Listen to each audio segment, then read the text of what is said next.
Okay, we are live. We are live. Let's wait for a few people to get in, and we'll go from there. I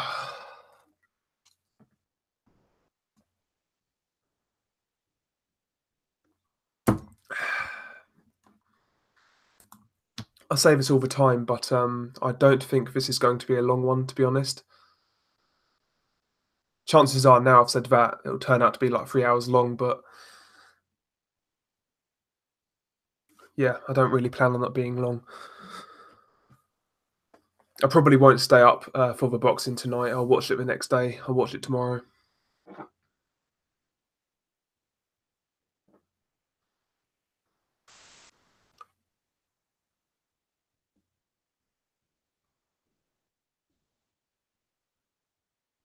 Well, we got 5 people in.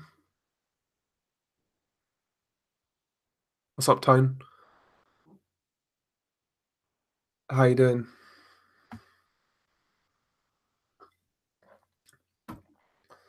Yep, 5 people watching.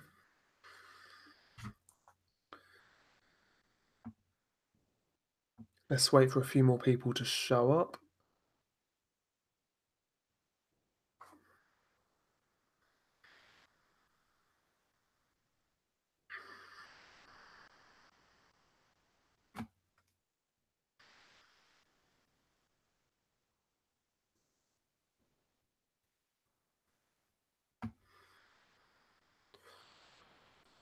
What do you think of the Wilder and DAZN situation? Big U-turn. Yes, it is a big U-turn. But if they're offering that type of money, Wilder would be stupid not to, consider it and talk to them. It does make him look like a bit of an idiot for backtracking, but it's Deontay Wilder we're talking about. He's not exactly, the smartest guy.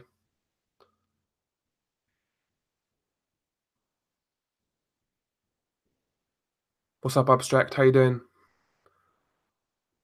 Fat Apples. Yep, he's also in.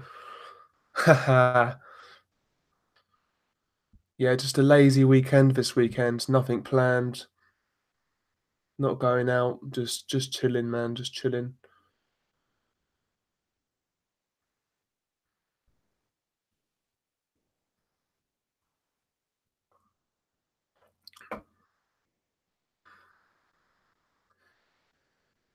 Yeah, pretty much. Abstract. You've nailed it there. The amount of times Deontay Wilder just puts his foot in his mouth. You kind of expect things like this. But in all seriousness, yeah, he does need to consider it. That DAZN deal. It's good money. There's good options on DAZN. Why not?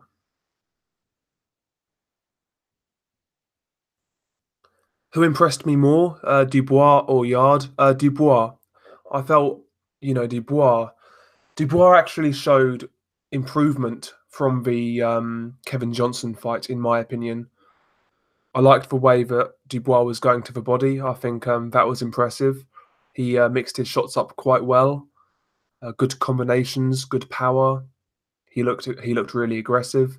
I liked what I saw from Dubois, to be honest. Definitely not the finished article. Still a long way to go, but I think Dubois is improving. Since Dubois turned pro, I have seen improvements. I can't lie. So yeah, I was more impressed with Dubois. What time does the Porter card start in the UK? I don't know actually. No, nobody's picked it up. It's not on ITV4,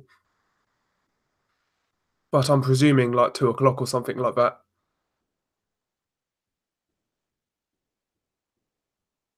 Oh yeah, no, Kevin Johnson. He's a much better journeyman survivor than Kajanu. I agree, but still, I was impressed with the poise of Dubois and the bodywork. And yeah, I'll make Dubois a favourite over Nathan Gorman right now. I'll be honest, and I did say that before the Kajanu fight as well. But yeah, I make Dubois a favourite, to be honest. And yeah, basically, Dubois, he did what he had to do, really. Yeah, I agree. Abstract Yard, he got caught with some silly shots. That right hand, that connects on Yard quite a bit. And if Kovalev can connect with that right hand, I can't see it ending well for Anthony Yard. What's good, MB? How you doing?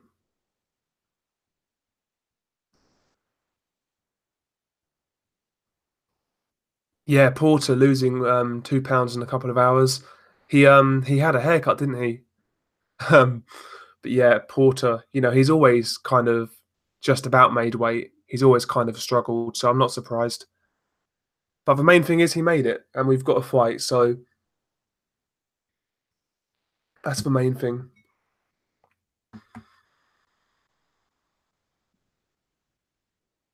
Diuretic, says organics, herbal supplements. Yeah, maybe, maybe.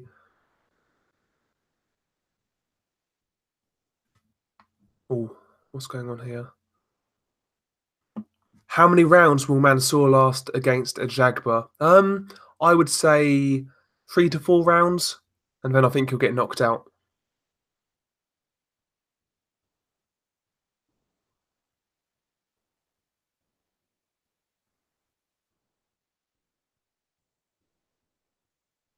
I'm good, John99. How you doing? I'm doing really good.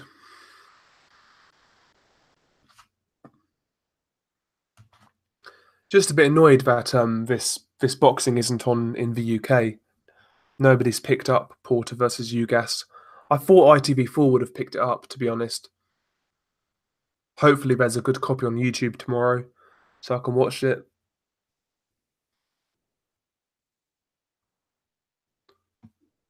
But yeah, you'd have thought somebody would have picked it up, like even Sky or BT or Box Nation. But nope. Frustrating. It happens more and more now in the UK, actually.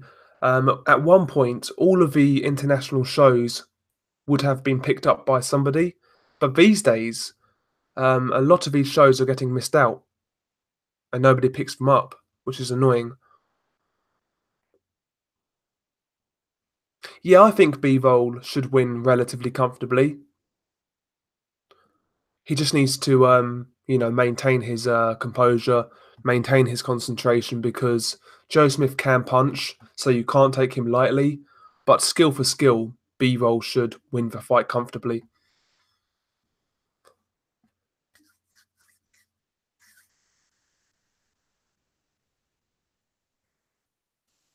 Okay, in America, Porter Ugas is on Fox. Fair enough. Yeah, in the UK, nobody's picked it up. Annoyingly.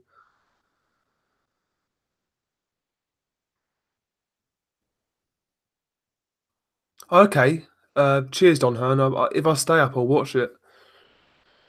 Just had a really well, had quite a late night last night. Been kind of doing a few things today, and I'm just knackered, mate. To be honest, is it a fight you want to stay up for, Porter Ugas?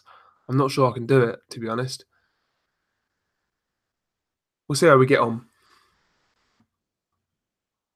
I keep on forgetting that the Bivol card is on. I'll be honest. Yeah, that's a good point. Abstract. Bivol so far looks like a very sort of capable boxer, but I kind of want to see him get chin checked to see what happens. How does he take it? I know Barrera landed a couple of good shots, but Joe Smith's a much bigger puncher. So yeah, I agree. I want to see him take a big shot, see what happens. And I'm hoping we see that from a Jagba against Amir Mansour, because Mansour, at the end of the day, he can punch. I know he's old, I know he's past it, but he can punch. So I kind of want to see a Jagba take a big shot, see what happens.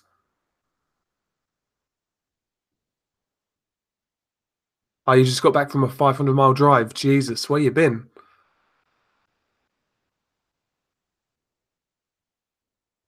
Yeah, I agree. Organics, herbal supplements.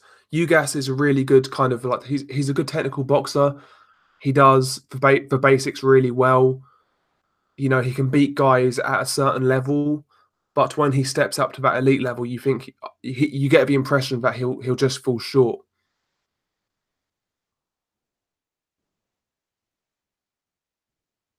John 99, he thinks Marcus Brown beats Bivol. I think it's a possibility. I've said it before. I think Marcus Brown is a bad style matchup for Bivol, just because Marcus Brown would make, I would imagine he would make Bivol take the lead. To me, Bivol is a lot better when somebody's coming onto him. Um, we'll invite McGregor. We'll get him in here. What's up, McGregor? Remember when Brown lost to the Bosnian but was given a gift win? Yes, I do. Hot Rod. Hot Rod is actually fighting Beterbiev in May. The guy who should have beat Brown. He's fighting Beterbiev. That's actually a decent little fight.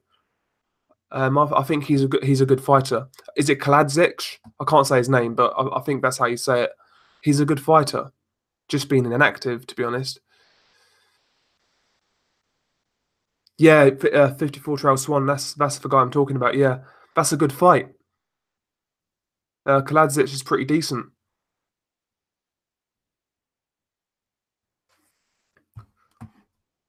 Just some guy spamming a link. Get out of here, mate. Yeah, Kaladzic. Yeah, I felt he beat Marcus Brown. He got really hard done by in that fight. Really hard done by. Oh, hang on. Yeah, Beterbiev, 13 fights in 6 years. I know, man. Terribly inactive. I've said it before, I'll say it again. I think we've missed the best of Beterbiev. I do. I don't think we've seen the best of him. And I think that ship sailed. What's up, mate? You good, McGregor? Yeah, what's up? What's up? Yeah, I'm good, man. Just a lazy day. Not really had too much on. Just chilling, man. Just chilling. Fair enough.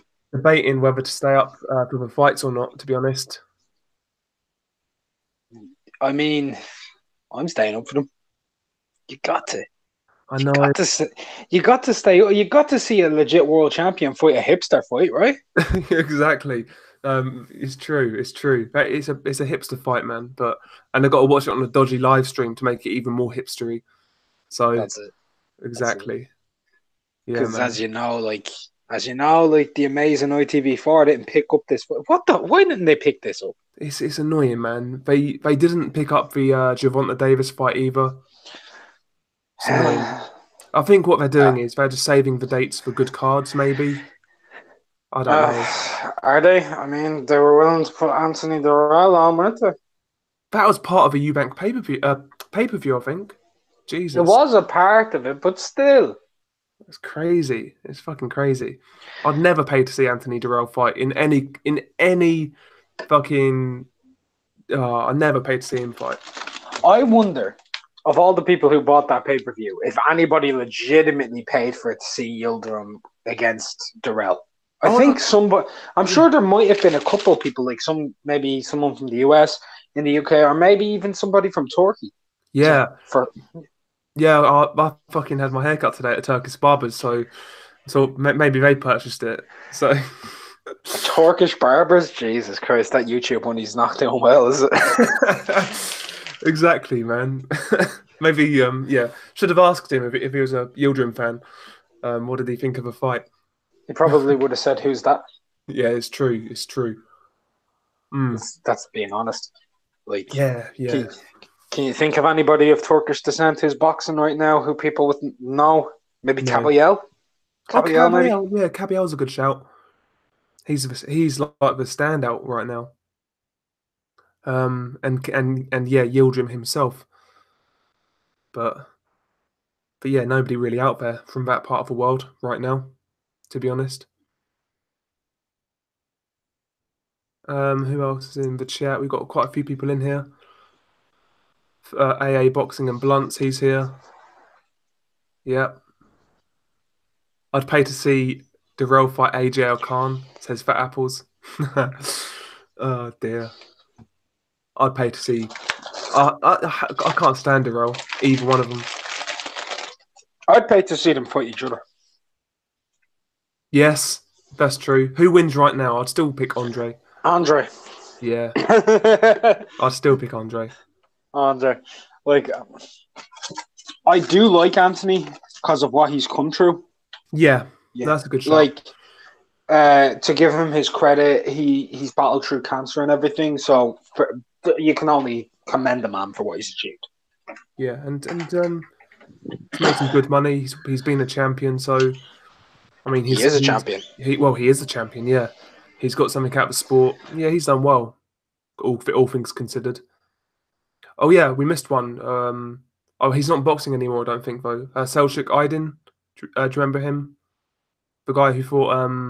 No, I remember. Yeah. No, I was talking of current Turkish fighters. Yeah, he's not boxing, is he anymore? He's retired, I think. I believe so. I haven't heard of him in quite a long time. It's been a while. Yeah, no, he was.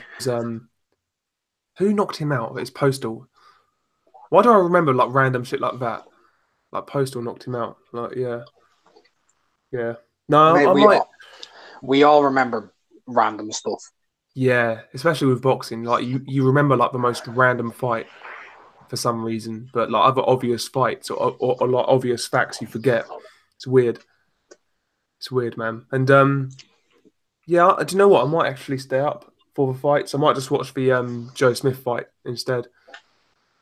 So at least it's on TV. Is it on Sky? Yeah, I'm sure it's on Sky. Have you checked? No, I've not checked, but I'm 99% sure it's on Sky because it's Matchroom, isn't it? So that doesn't mean shit. That is true. Let's a quick check on Google. I mean Sky. What am I saying Google for? Fuck's sake. You're online that often? Do you make use of the incognito tab? I do, mate. It's got to be done. To be fair, no, I don't. I've got no reason to at the minute. I've got no reason to, mate. Fair enough. TV guide. Let's have a look. Oh, do you know? I can't even be bothered to look for it. Yeah, it's definitely on Sky. It's definitely on Sky. 100%. Have you looked? No. And you're saying definitely. Mm-hmm. Do you think Joe Smith can give him any problems? He can punch. So I'm saying it's one of those fights where skill for skill you expect Bivol to win and win comfortably, but you know he can't afford to switch off because you can't. Joe Punch carries that power late as well. Yeah, exactly. It's a banana skin type fight because you're expected to win. You're clearly the superior boxer, but yeah, it's just if you switch off and give him that one shot, you never know what could happen. Yep. What time would the zone card be starting at? Oh, it is. Yeah, about 2 maybe. Yeah, 2:00 till 5:30 a.m. Live Fight International. Information. AA Boxing Bivol. Yeah. He says, I remember when I thought Clinton Woods was going to be the next best thing since Jesus himself. Clinton Woods was decent, though, to be fair. He was okay.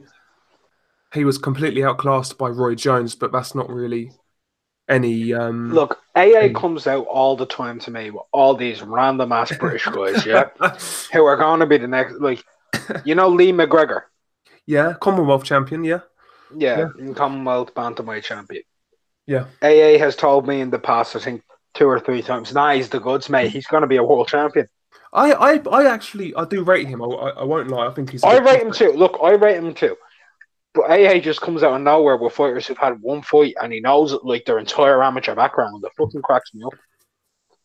Nah, man. He's is he still with Cyclone? Lee McGregor. He probably Ask is. AA. Ask AA, he'll tell you. AA, you've heard the question. Is Lee McGregor still with Cyclone? Because that's the only thing. I mean, how good is Cyclone right now? Would you want to be with them? Nope. No, exactly. I'd prefer it to be with Steve Goodwin than Cyclone. Yeah, same. 'Cause at least he has regular dates.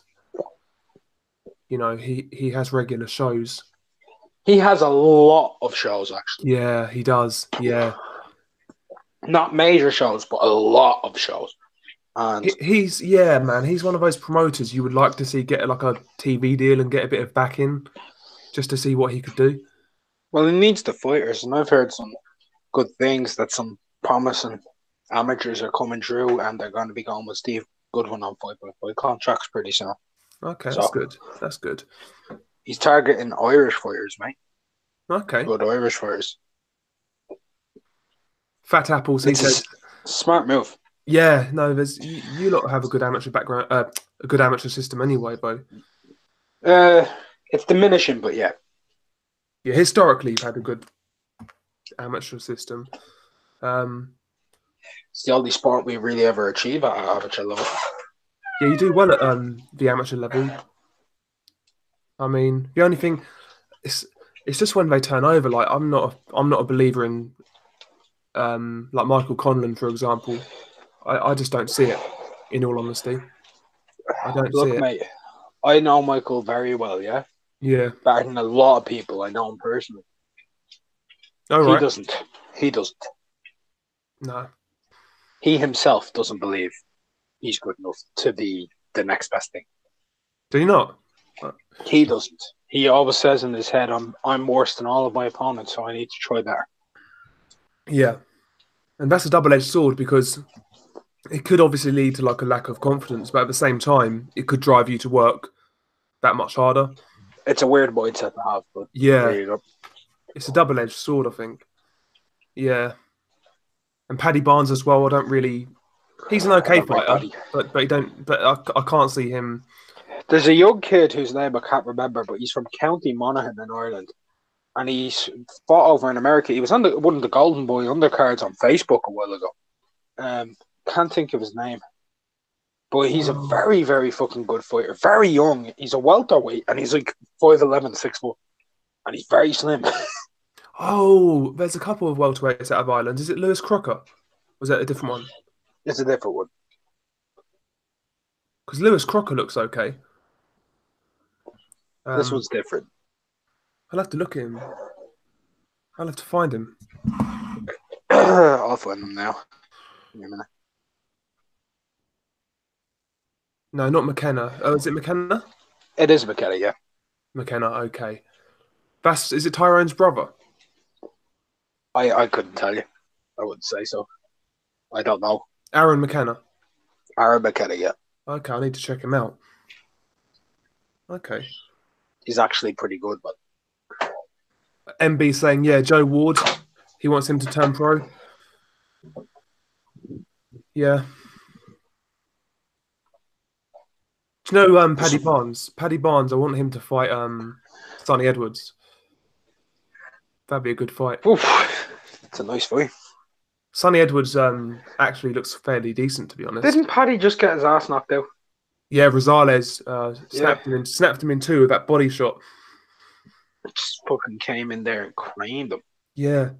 Paddy actually had some success. He was doing okay, but you could just tell the writing was on the wall. And eventually Rosales was getting to him. But yeah, man, Paddy's okay, man. He's just not going to be a world champion. Yeah, Joe Ward, yeah, man, he's a good fighter. Joe Ward from Mullingar, yeah, Westmeath. He's a pretty good fighter. These guys need to turn pro. But for me, I feel like Aaron McKenna. I don't know how far he'll go, but I think he could at least be European level. Yeah. I genuinely believe that. He's got a lot of attributes and he's fast. Yeah. Do you remember what was his name? He turned pro a while back and he got shot. Was it John Joe Nevin? Yeah. I mean, his career's never panned out. I know, obviously, he got bloody shot, which doesn't help. I think the biggest disappointment, like, over the last 10, 12 years for Irish, like, boxing, like, was Darren Sutherland, because that was just heartbreaking. That was genuinely a heartbreaking story. He was phenomenal, man. He was phenomenal. He arguably beat the Gale in the Olympics. Yeah, very close that was. Yeah, you're right. And I'm not being biased on that. I mean, personally, I picked the gal, but I could see how people could pick it for Sutherland. Yeah, So that was not it's a horrible story. That was, to be honest. yeah, very much so. It's in 10 years. It's 2009, I think. He passed. Yeah, 2008, 2009. Yeah, it's crazy. It's crazy, crazy stuff, man. he was a very good fighter, very promising. Yeah, Would have been no, another great name to add into that mix at the super middleweight. exactly. It makes you wonder. It makes you wonder. It really Um, does, because that super middleweight area was stacked. yeah, because he did turn pro, Darren, didn't he? He did. I think he Yeah, was 4-0, 6-0. 3-0. Yeah, yeah, something like that. And by the time, let's say 2012, he would have been near title contention. Like, it makes you wonder. It makes you Yeah. wonder. Yeah, AA Boxing and Blunts. He says Quigley is the one I want to see progress this year. Oh, he's middleweight. Jason Yeah, Quigley, middleweight. He's with Golden Boy, I believe. he's with Golden Boy, and I think he's now with Dom Ingle as a trainer. I want to say. Is Good he? luck. Yeah. I'd never train under Dom Angle. Mm, For a man who says his fighters are clean, when he was in that IFL interview, he knew way too much about Exilifrane, right? He knew way too yeah. much about all the other things and how it breaks down your system and where it comes from. He knew way too much about that to say my fighters are clean. Yep. No, I mean, That was startling because he was breaking that down like it was science. Like, because it is science. Let's be real, it is. But he was breaking that down like he fucking created the science behind it. Do you know what I yeah. mean? And let's be honest, if we looked like him at 50 years old, we'll be fucking over the moon. Do you know what I mean? That guy must be on something. He must. Hey, mate, if I look like him when I'm 27 years old, I'll be happy. Exactly. Yeah, that's what I'm saying. Like He is ripped. He's in better shape than most of the fighters. exactly. He's crazy, crazy. He's on the steads. If his fighters aren't, he is. Yeah, No question. 100%, 100%. 54 That's Phil Swan. that. I do want to make a disclaimer. The views that Dominic Ingle being on steroids are not. They are not the views of Del Boys Boxing News channel. And I do apologize. No, they are. Oh, okay. Fair enough, man. Fair enough. But no, he's suspect, man. He's suspect. 54 Trail Swan. He says, "Do you think Rigondeaux can beat Russell right now?" No. There you go. We answered that one. I think Russell's too far. Let me just explain why. I think Rigo's getting a bit too old now. I think Russell's a little bit too big and too fast. Yeah, and I agree. I mean, Rigo could beat him possibly, but I'd favor Gary Russell. I agree. I'd favour Gary Russell. I know Gary Russell has like issues with Crohn's. Well, I only found out the other day, but I'd love to see him active. He is a good fighter, but yeah, really good. He's got his demons, doesn't he? Yeah, I mean the way he took care of Johnny Gonzalez, that was super impressive to me. Just how he just destroyed him, like just great performance. And even against he's a very good fighter. Yeah, and even against was it Joe Diaz Jr. Joseph Diaz, yeah, that's a good performance. Joseph Diaz is no bum. He's a good fighter. You know, undefeated. That's a good performance. He was undefeated. He was undefeated, yeah. Until big Gar Russ came in there and threw 7 million punches in 2 seconds. That hand speed's insane. It's insane, isn't it? It's insane. Crazy hand speed.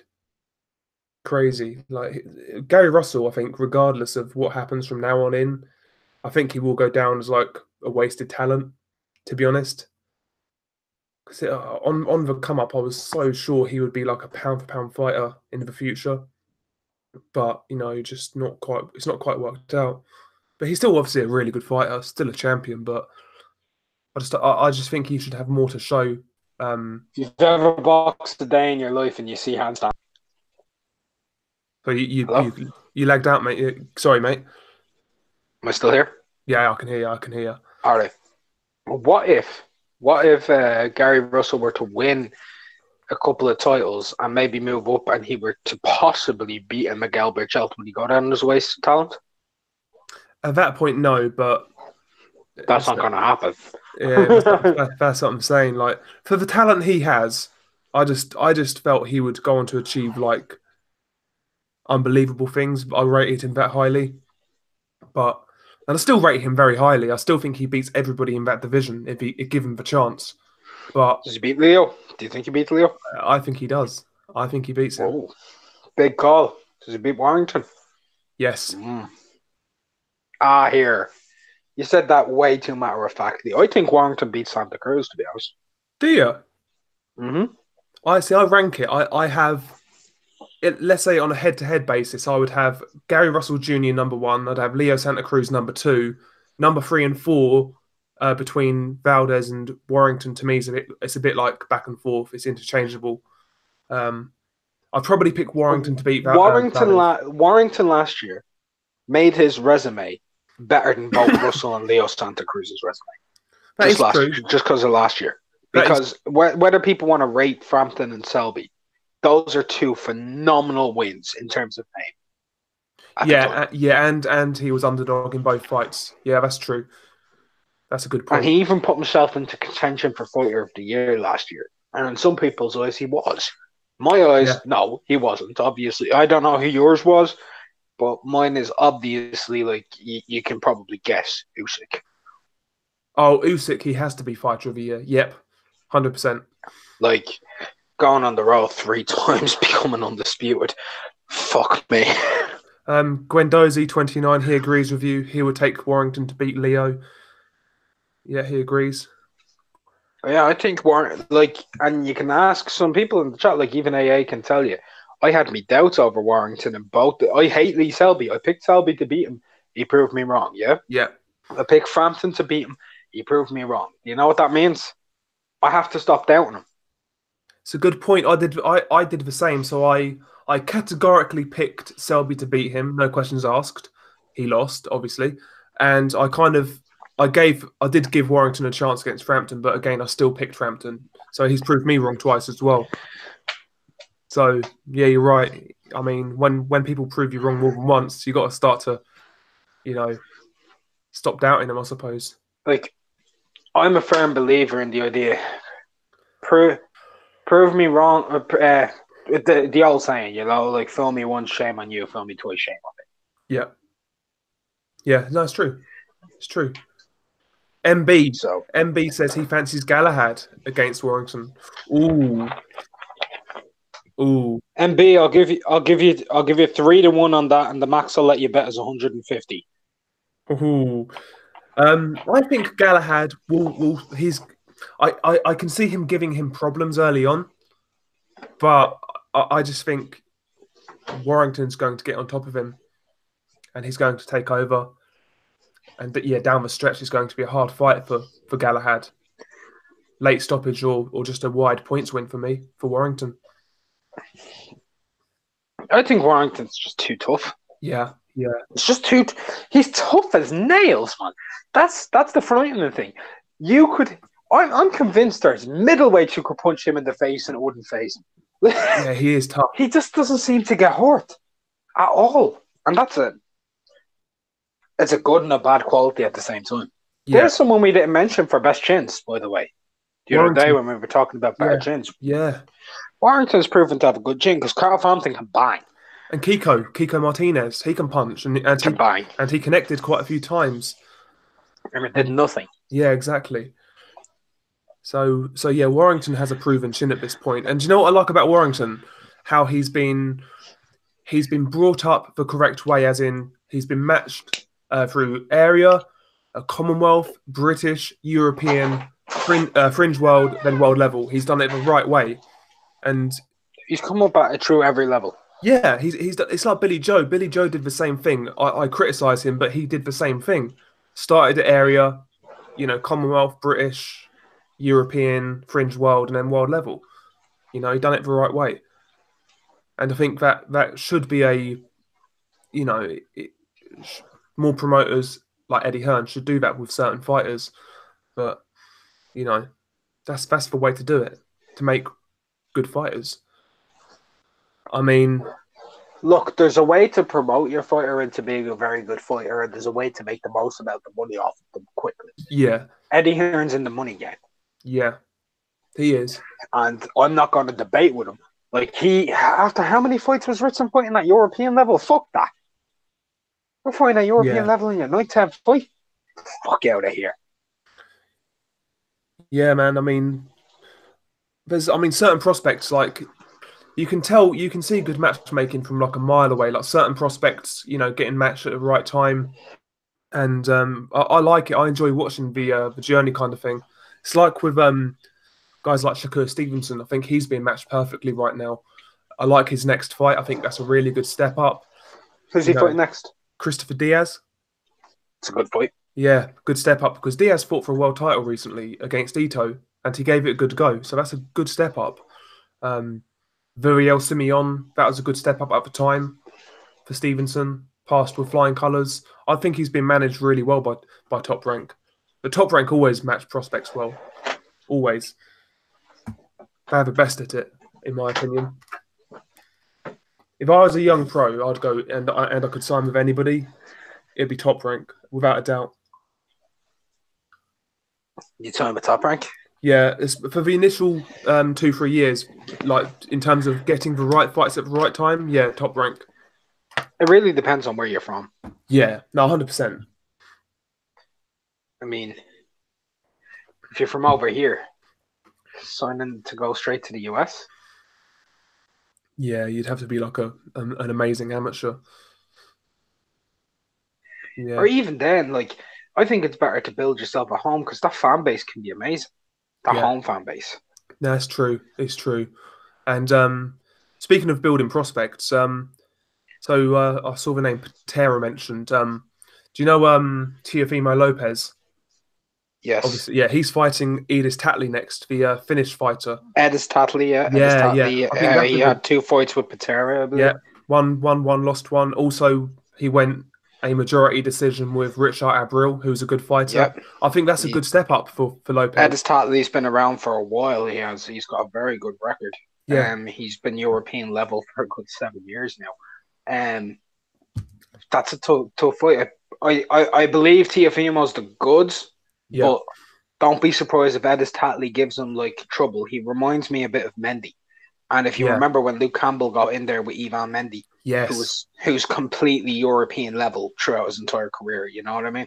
Yeah. He struggled. So he did. Yeah, he did. And that's why. And in the second fight, he also struggled.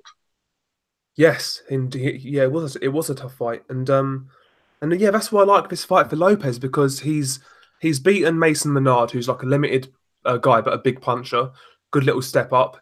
He then fought Magdaleno, 2-time title challenger, good step up. Now he's fighting a European level. Yeah, and it's not like he was European level. Edis Tatley is European level. Yeah, very good fighter. I like the way that I like the way they're moving. Both Stevenson and Lopez, to be honest, I do. And I'm a believer in both guys. I think both guys have a lot of potential. Both guys have styles that are appealing on the eye. Hold on. Fat Apples mentioned something there. What about TMT? Vidal, a UK guy, signed for TMT straight away. I don't know if you know as much about Vidal Riley as I do.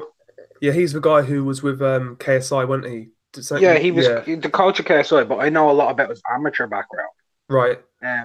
So Vidal Riley is a European under-17 silver medalist.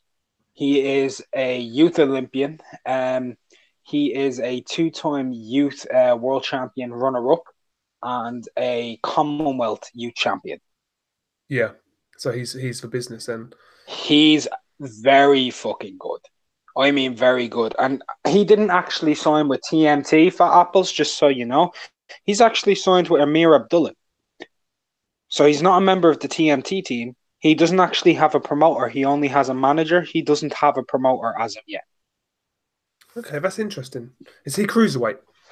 He is a cruiserweight. And rumor has it is The reason he's trained by Jeff Mayweather. The reason Jeff Mayweather signed him is because when they were over, do you remember when they were preparing for the Logan Paul fight, the KSI team? Yeah. Vidal wanted to get in some work with Badou Jack because Badou Jack sparred with KSI, right? Yeah. And they were like, nah, he's done for the day. And he just said he wanted some work. So Andrew Tabiti said, I'll give you some work, right? Okay. So they sparred with each other. And the rumor is that he gave Andrew more than he could handle and then some. Okay. So, and he's only 21. He's from Bethnal Green in London, guys. So if you're looking for a cruiserweight prospect, don't look at Lawrence Okolie. Please do have a look out for Vidal Royley, because I genuinely believe he is the package. He's been fighting since he was 7 years old. This kid can box. Interesting. Is he? I've never seen him fight. Is he? Would you say he's big enough to jump up to heavyweight eventually? He's 6 foot. Okay, 6 foot. So he's a cruiserweight then. Okay. Yeah, he's a cruiserweight, but and he's not even that top heavy. He's got a real boxer physique, man. Yeah. Like he's lean but broad, and his feet are fucking fantastic. I love watching his feet. He's like a little ballerina. He's moving around like Usyk. Interesting. I need to check him out then. I've heard the name, but because he was with KSI, I assumed like. Yeah, you were just assuming. Whatever, man. He was a personal trainer for a lot of KSI's friends. Okay. And KSI found out he could box, and KSI was preparing for Weller, so he asked him could he train him. Vidal says, "Yeah, sure, I'll train you." And let's be real, KSI, he's not great, is he? But for when he fought Joe Weller, he had 5 months trained by Vidal Royley. That tells you everything, by the way. If Vidal got him to that level after just 5 months. Yeah. Yes, because he's not bad. He's not chronic for 5 months. There's guys who've been sparring and stuff for 3 years who KSI is better than. Yeah, I agree. And to be fair, I watched his fight with the other guy. What's his name? Is it Logan Paul? Yeah, Logan Paul. And Japanese Forest. Yeah, that guy. And to be fair to Logan Paul, I felt he was like his jab was actually on point. You know, like I was like, "Yo, Klitschko." I know. Hello. His technique for a guy who just started out weren't too bad at all. He does have a lot of experience in fighting though, because he was like a collegiate wrestler and he was like state champion. Yeah. So he has a background in fighting. So, and you could see it even in his physique and everything. He trains. Yeah. Yeah, he's a unit. He's a unit. Whereas KSI played FIFA all through his teen years. You know what I mean? He wasn't like boxing in a gym or doing much, you know? No, exactly. He was out of shape for years, and you see it for years. Yep. AA Boxing and Blunts, he says, Okolie's just been charged with sexual harassment. Apparently he was hugging strangers. Well, yeah, man, he's not hot right now, to be honest. But man's not hot. Yeah, I think Okolie will do a job on. He'll do a job on what's his face, Wadi Camacho. He'll smash him up. No hugging required. I'll be honest. I know it's not trendy. It's not trendy to say Okolie's any good, but I do think in if he gets matched correctly and he gets like the correct training, I do think there's something there. Can I just say one thing? Go for it. I think he should have been disqualified against Isaac Chamberlain and disqualified against Matty Askin because of how much he held. I know, I agree. I said my. I don't agree when he clenched and held Matty Askin. I counted it back. I've watched it 16 times now, which is way too much for how shit that fight was. But he clenched and held him 142 times. Bloody hell! Tell me that's not excessive. If anyone can tell me that's not excessive, I'll say, okay, you're right. Sure. No, I like if Klitschko against Povetkin, and people say that he should have got disqualified. So yeah, no, that's true. But like, I do think Okolie has some potential. Like he started late. He started fairly late. You know, he's a big, long guy. He can punch.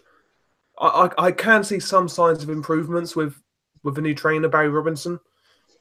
He was trying a few new things. He's never going to be a technical master, but like.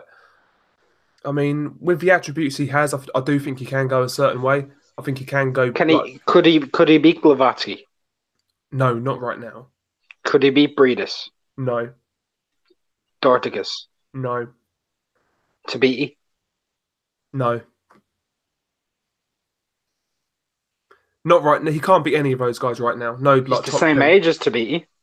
He is, but at the same time, I'm sure Tabiti started earlier. 2 years. It didn't start that much earlier then. Ah. But no, I do think Okoli does have some good attributes. I don't think he's going to be. He could be a world champion if he gets like a vacant belt, but we need to stop saying that. Oh, so and so is never going to be a world champion because I don't say it. I never say it. I say it. I do say it. I say it. Yeah, I mean, a couple of people in the chat, yeah, they're saying about Okoli, they don't rate him. No, I can't blame you. I'm not saying he's going to be a great fighter, but all I'm saying is I don't think he's a lost cause just yet. That's all I'm saying. Yeah. Hashman Boxing, he says Ulusanov needs to be with Top Rank. Eddie Hearn don't know what he's doing. It's a good shout. He's not very active, Ulusanov, for a guy who's starting out. It's a good shout. Hatman Boxing also said Dorticus is getting knocked out by Tabiti. No, he's not. He's knocking Tabiti through the canvas. And I stand by that. No, I've been saying it everywhere. Anybody who asks me. No. I know. You've been saying it. You said it to me. I think we spoke about it last night. You were saying Dorticus is going to do it. He's going to do him. He's going to do him, and he's going to do him badly. Who are you picking for the cruiserweight tournament? By the way, Blavatsky. Okay, so am I. Yeah, I think Glowacki. You know, he's the next best out of Usyk. I know some people don't rate him. I think he's great. He's a good fighter. And he's well-rounded. Yeah, I mean Vlasov, the last guy he fought, Vlasov, he's no mug. He's an awkward boxer, and I felt he took care of that really well. Was it Glavatsky that fought Vlasov? Yeah. So who was Tabiti fighting? Fafer. So it was him against Fafer, right? Yeah. And obviously we saw Briedis against Givor. I mean, Givor got robbed horribly. Givor's name changed about 6 times before that fight. Do you remember? People were calling him McCoylan, Noel, Glavor. Like I was like, what? This guy's got more aliases than I do. I mean, I've always known him as Givor, but but then all of a sudden he had about 10 different names. Okay, mate, greedy bastards. Let's just say it like this: he won that fight. Yeah, he won. He boxed well, actually. He won that fight. There's been a couple of bad decisions on these World Boxing Super Series cards. Did you see the what's his name? Daryl Williams versus Zach Parker? That's like I didn't see that. Yeah, it's an undercard fight. Undercard. Yeah, Daryl Williams he got robbed horribly in that fight. Oh no, I remember that now. Yeah, as a joke that was. Yeah, that was the one where he started punching the head off the guy. Yeah. Yeah. MB, he says Kalenga was slapping Dorticus about. Yeah, he did, but he got knocked out. No, he didn't get knocked out. Or did he get knocked out, Kalenga? I mean, Kalenga might have slapped Dorticus about. And it was a great fight. It was actually a fantastic fight, but I'm just going to say one thing. Dorticus was slapping Gassiev around. I don't know about that. For the first 5 rounds, Dorticus was slapping Gassiev around. He gassed. No, I thought he punched the head off Gassiev for the first 5. I wouldn't go that far. He was edging it out. I felt Gassiev was boxing fairly well, but I'm just talking about in terms of punishment. He punished Gassiev in those first 5. Like Gassiev boxed well, but he hurt them. And he's the only fighter I've ever seen hurt Gassiev. Now, to me, if Dorticus fights that way against Tabiti, he's going through the canvas. Tabiti ain't taking a shot like no Gassiev. Yeah. I've seen him rocked by Cunningham, and his last opponent rocked him with an uppercut. Yeah, Fafer, yeah, I remember that, yeah. So, if they're rocking him... No, I can see your point. It's just whether Tabiti, what happens if he survives like the first 6 rounds down the stretch? Who's stronger? Well, I like the way Dorticus fought against Masternak, to be honest. Yeah, that's a good win And actually. Yeah, he yeah, came through Masternak. Masternak's better in favour. he is. And he came through more convincingly. So I just Yeah, no, don't get Tabiti me wrong. never fought out. He's not proven at world level. At least we know Dorticus. We know what he is. We know he is a world level guy. We know he is one of the top 5 in that division. Yeah, no, it's true. Don't get me wrong. I'm picking Dorticus, but I just don't think Tabiti has like no chance. I do think I'm not saying he has no chance. He has a possibility of getting knocked through the fucking canvas. Yeah, no, MB saying in the chat, Dorticus is like the rebel of the Cuban style. He does the exact opposite. Yeah, that's true. I love that. Yeah. I love that Dorticus fights literally like a fucking mad Russian possessed. He's a good watch. He's a good watch, yeah. Do you know what I actually want to see? But he used his Cuban style against Masternak, and that's what impressed me. I seen him box, and he can fucking box. Do you know what fight I want to see at cruiserweight? And I don't think it's going to happen, but Mike Perez versus Dorticus. That'd be a good fight. Do you know what fight I want to see? Go on. I want to see, at cruiserweight, I want to see Andrew Tabiti against Denis Lebedev. That's a good fight, because Lebedev, he's past it, but he's still better than anybody Tabiti's beaten so far. He's still the toughest man in the world, isn't he? He's teak tough, as Adam Smith would say. Teak tough. I mean, that fight, that's another underrated fight that nobody talks about now. Lebedev versus Guillermo Jones. What a fight that was. What a snob Adam Smith is. Teak tough. Oh, Who the fuck? Tough. Yeah. Who the fuck says the word teak? Adam Smith. Jesus Christ. Gary Glitter possessed. Well, Hashman Boxing, he says Mike Perez is rumoured to fight Isaac Chamberlain. What do you think of that? Yeah, that's what I'm saying. What do you think of that fight? I'd take let's go, baby. Mike Perez. I like Isaac, but I think Mike Perez has too much. It depends what mindset Mike's in. Yeah. If he comes in raring to go, Isaac's fucked. Yeah. If he doesn't, Isaac has every chance.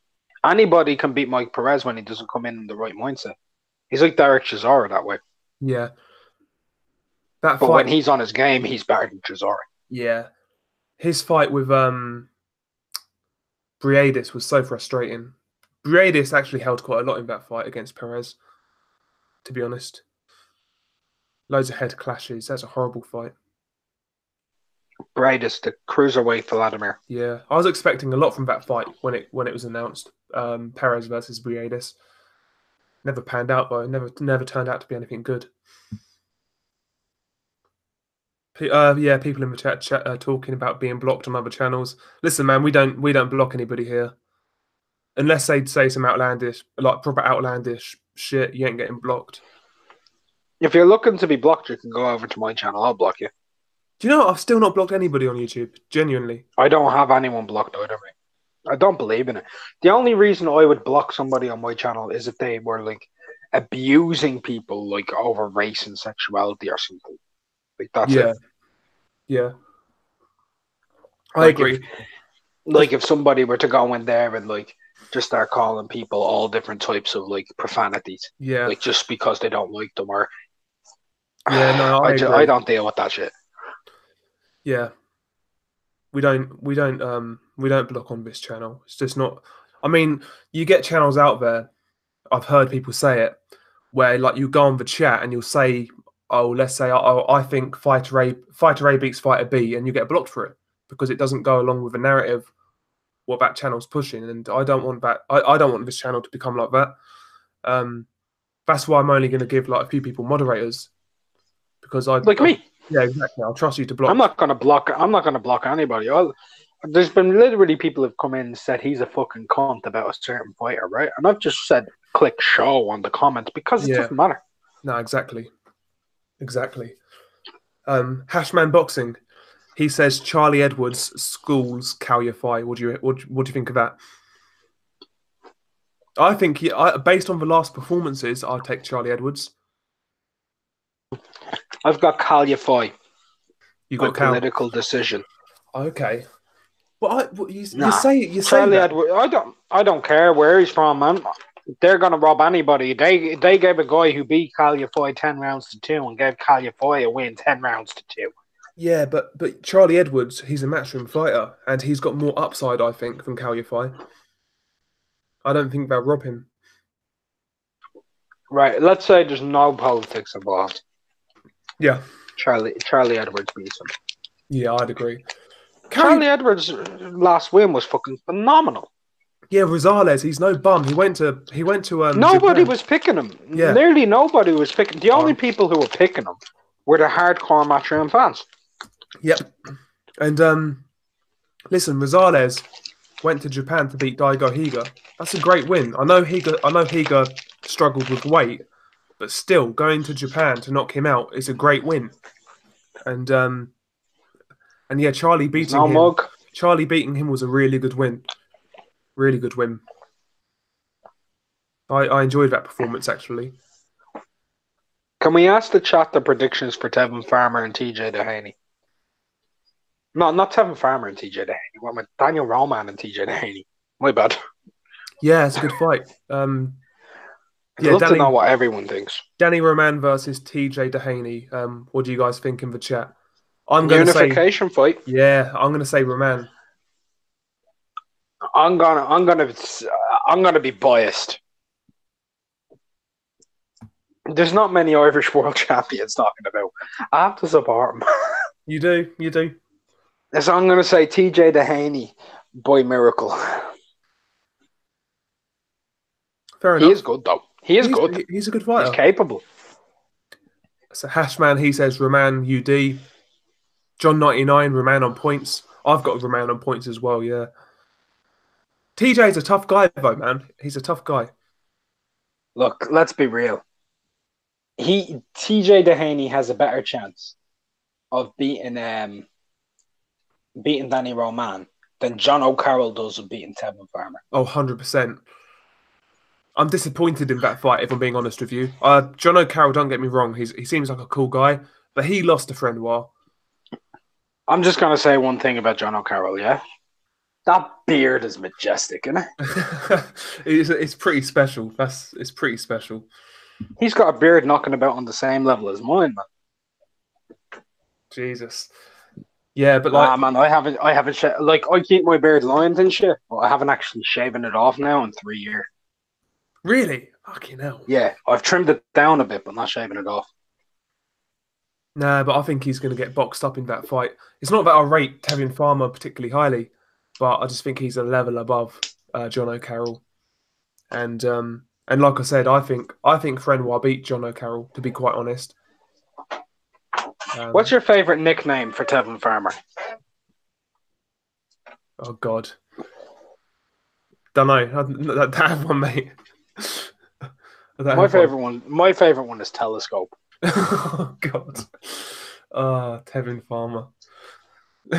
How highly do you rate Tevin Farmer? Are you seriously laughing at that? Are you seriously laughing at Telescope? Yeah. How highly do I rate him? Yeah. Well, I rate him quite high. He's something special on the eye sometimes, you know? There we go. It's like he can see it from all angles. Yeah, MB says Devo. Fucking I haven't heard that one yet. Oh, jeez. God. Yeah, I agree with Jake Cleary, though. Gervonta Davis will beat him. Mate, listen to me, right? I'm going to tell you right now. Gervonta Davis absolutely fucking knocks the shit out of Tevin Farmer. And I'm sick of everybody saying, Tevin Farmer, Tank should stop ducking Tevin. Tank ain't ducking him. Tank can knock him out, and Tank knows that. Pedraza's better than Tevin Farmer, who Tank beat. Let's be honest. Pedraza would beat Tevin Farmer. He's already beat him, actually, early on, really early in the careers, but he actually beat him. Yeah, but he'd beat him again. Yeah. Do you know who else would beat Tevin Farmer? Berchelt. Berchelt to fucking kill him. What about Ito? I don't know. I don't know about him. He bothers me. He does. He's got a weird style. I just can't watch him comfortably. I'm always like, what are you doing? I think he started boxing at like 21 vote to his credit. Like he started really late. And Well, it definitely wasn't fucking. He definitely didn't try where everybody else tried. no, but to be fair to him, he's made it work, man. If somebody starts that late and they can become a champion, I respect that, man. Credit. Yeah, yeah. He's a tough guy. He's a tough bastard. That's what we will say. Oh yeah. But having said that, you never see a Japanese fighter that lays down in the ring. You never see it. No, you don't. Always tough, man. Always. They're all tough. willing to die. They're all willing to die. Yeah. Japan's a great fight country, man. It's a great boxing country. I'm actually excited to say that I'm going to Japan this year. Oh, it's been amazing, mate. I'm going to Tokyo for 3 weeks. That'd be amazing. No, man. Hope you enjoy it. The one thing that I don't like about holidays anymore is I don't go on any lads' holidays anymore. And the main reason for it is I've got a missus. Yeah. No, you can still go on them. You just got to be sensible, ain't you? Or just have whatever stays on tour.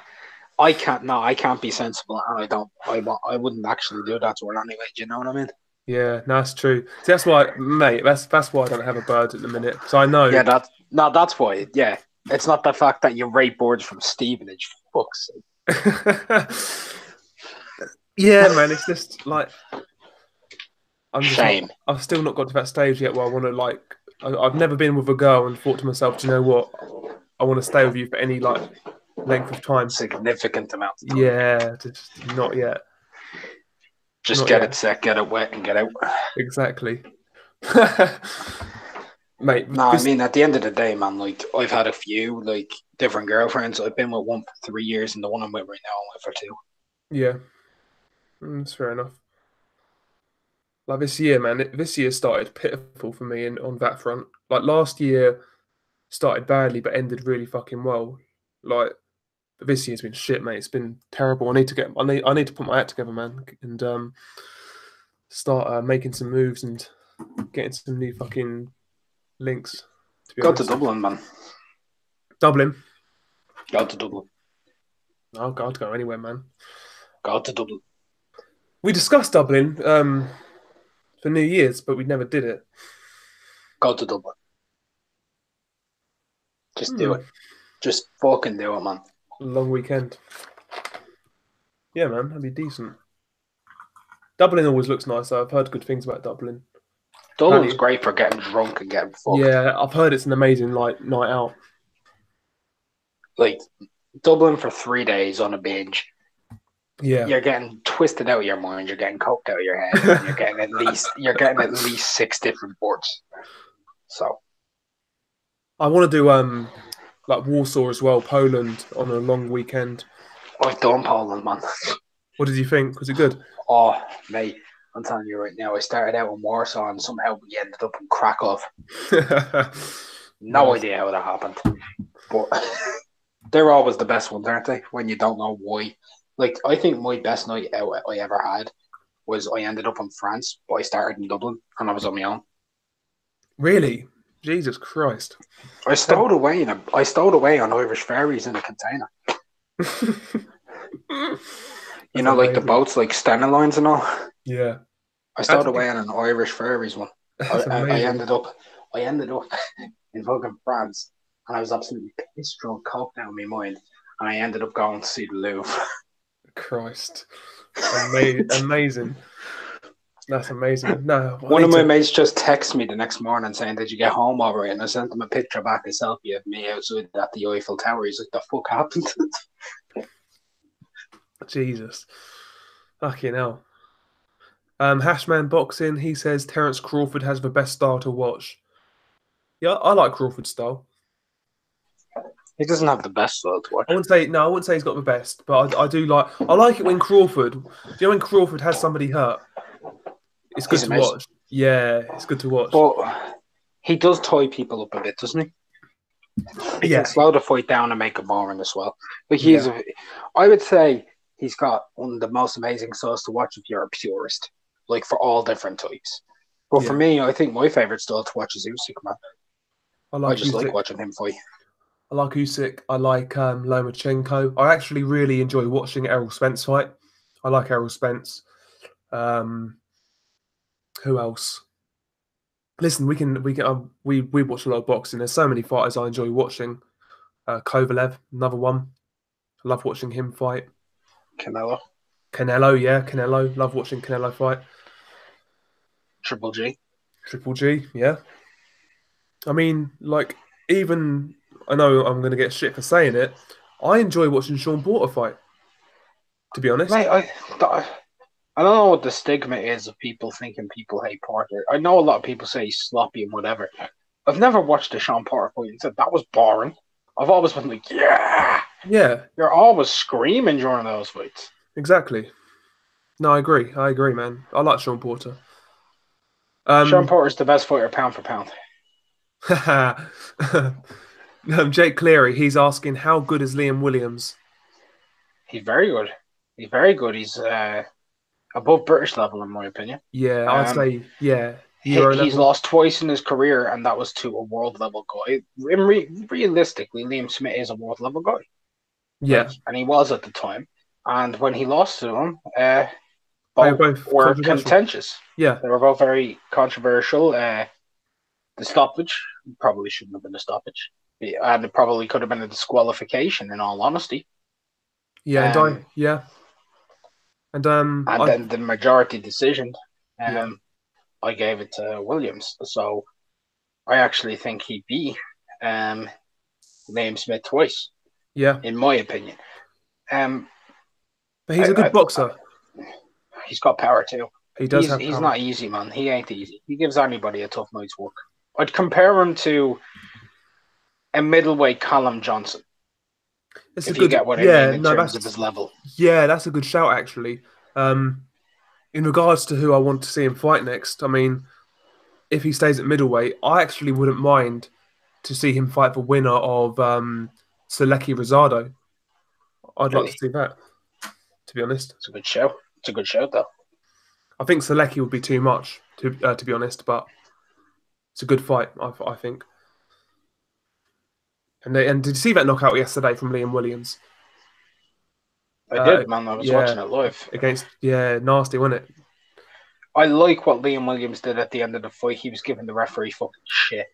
Fair play to you, Liam, by the Yeah, way. Fair play. If you ever do stumble across these videos, you never know, by the way. I've actually had fighters contact me after watching my own videos before. You never know who's watching your videos. no, But if he is actually watching, well done, because you were right. The guy should have been stopped. yeah, yeah. So No, Joe Mullender, man, he just he's an English level fighter. Nothing wrong with that, but he was out of his area depth. level. He's area level. And even though like he was fighting for the British title, the truth is Williams is above British level. Yeah, Like he's he yeah. made Mark Heffron look like nothing. And when that fight got made, man, I felt Mark would actually. Did I pick Mark? I don't know. No, I didn't make a pick, but I felt that was like a 50-50 fight, I to be honest. remember you saying that it was very close and you couldn't actually call it. It's one of the few times you've said you can't call it. Yeah. So It's like what other fight was there's another fight recently I was like that with I don't know what fight it was. It's something recent. I don't know. I don't know. Um okay, who's in the chat? Yeah, he's with the Ingles now, yeah. Okay, Hashman Boxing, he's calling it. Demetrius Andrade is going to defend his belt in June or July against Willie Monroe Jr. Ugh, I hope that's not true. I hope that doesn't happen. can I I mean, read it? Can I mimic your sentiments real quick? yeah, Ugh. yeah. I mean, Willie Monroe Jr., he's got unfinished business with Billy Joe's son. So, I mean, yeah, I'm not interested in that if that happened. Yeah. Ugh. That fight's just a downer, isn't it? Like boring, dull. Yeah. Not a great fight. Willie Monroe's decent. He's not a bad fighter, but we've seen him. We've seen him at world level. He's come up short on more than one occasion. You know, we don't want to see him at that level again, to be honest. Well, I don't, anyway. I just don't give a fuck about Willie Monroe. No. No. I just couldn't give less of a toss. That's the honest truth. The thing is, he does have some ability. He does have some talent, but I just don't think he's got the fire, you know, the toughness, and I mean, yeah, I'm just not sold on him. I don't really like watching him fight, to be honest. Jake Cleary says, "Fuck him." Did anybody watch the MTK card on IFL TV? That's from Copend. I didn't, to be honest, mate. I really didn't. I didn't either. I normally do, but I'm gonna be straight up honest with you. I was at the gym, and some things are more important. Yeah, man, totally agree. I mean, and listen, man, those cards ain't great as well. They're pretty shit. I'm gonna be honest. Like, as much as I love boxing, it is hard to sit through them. Yeah, I don't watch those cards usually. I do, because you never know what type of gem might show up. Yeah. There's one last weekend as well. Forgot who it was. Two undefeated fighters fought. That was decent, but for the most part, fighter on there, I think. I don't remember his name. I forgot, but that was a decent fight. Yeah, what do you think of Dillian White's protege, Riakporhe? Fucking he's a unit. I'll give him that. Carry some power. I think he improved from the Sam Hyde fight. I think he was boxing a bit more. I think he could be a good domestic fighter at cruiserweight. Do you think he could give Chamberlain any trouble? Good boy. I think he'd certainly give him more problems than Wadi Camacho. I'll tell you that much. Yeah, I think so. I mean, that's a fight that has legs because, listen, it's got, obviously, Dillian White's involved. Okole's like Joshua's guy. If you promote that fight correctly, that could be a good fight. And two punchers. Yeah, man, I'd watch it. And yeah, I'm for that fight. It's a good shout. I'm always down for like fights that nobody's really talking about. I haven't heard anyone mention Chamberlain versus Riakporhe, and I think they should. If everyone's calling out for like domestic fights, there's one for you. Yeah, Chamberlain Riakporhe as well. I thought you meant Okole Riakporhe for some reason. No, yeah, no. Yeah, I was Chamberlain Riakporhe. I was talking about Okole Riakporhe. But yeah, Chamberlain Riakporhe. That's a good fight. Oh, apparently what about Watkins Riakporhe? Yeah, that's a good fight. That's a good fight. Apparently, what about Matty Askins against Chamberlain? Good fight. I'd take Askins, but it's a good fight. Yeah. Yeah, Riakporhe, Craig Kennedy. That's what MB said. That's a good fight. Okay, apparently, according to Hashman Boxing, Chamberlain and Riakporhe are friends. Not going to happen, apparently. All right. But it's a good fight, man. I'd like to see it. I'm telling you right now, man. If I ever had to fight one of my friends for money, guess what would happen? Fight him? I'd fight him. I'd knock his fucking ass out. Exactly. Then buy him a pint. Then I'd buy him a pint afterwards and a kebab. Exactly. Makes it all okay. It really does. I think the people you can fight with the most are your best friends. Yeah. Like, even growing up as a kid, I had more fights with my best friend than I did anyone else. Yeah, it's weird though. Like when you fought a friend, or let's say I used to fight my brother as well. Like the fights with them people, always like more like you go further almost weirdly. Do you know what I mean? Like it gets. Yeah, you're willing to go life and death. Yeah. Nah, it's fucking back in the day, man. Oh my god. Yeah, don't know where time goes, mate. Just thinking back. Crazy. Crazy. What's the chat saying? Okay, yeah. Apparently, Michael McKinson, he was fighting on the IFL card. I've heard of Michael McKinson. He beat I know he beat Colin Lines, yeah, Colin Lines. But apart from that, I'm not really too familiar.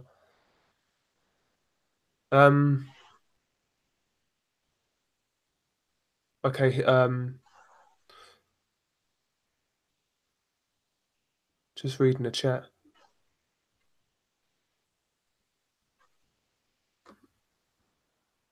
So I was just going back in the chat, see if we missed any good questions. We always get good questions. Okay. Oh, I've frozen it up. Jesus Christ. Hashman Boxing, he says he should be a matchmaker. Richard Riakporhe versus Craig Glover next. That's a good fight, actually. Both guys can punch. Craig Glover, he's coming off a win over what's the guy's name? Who's the guy Craig Glover recently beat? The guy from Middlesbrough. Craig Glover? Yeah, he beat the guy from Middlesbrough. What's his name? Oh, I know who you're talking about. Vallily, Simon Vallily. Vallily? Simon Vallily, yeah. Yeah. Craig Glover beat him recently. Yeah, I'm pretty sure Vallily had a draw with Iqbal. Yep. So. Fucking Vallily fought Briedis like really early in his career. Like when he's That's like crazy. I know. Man. Eight fights in, like he fought for Briedis and got tanked. Briedis was 20-0, man, I think. Yeah. And I've heard like things about Vallily. Obviously, he was a good amateur, but I've heard he's like doesn't really. Can anyone explain that? Can anyone explain that to me? How Briedis went from Manuel Char, Huber, Venter, Duradola to Vallily? I think it was to set up the Bellew fight. But he fought Hook after that. Yeah, but I think at one point it was looking like that would happen. Bellew versus Briedis. Maris Briedis, yeah. Yeah. That would have been a good fight. I'm telling you what, that could have been a fucking stormer. Everyone in the chat saying Vallely's so bad. He's not great, man. He's not great.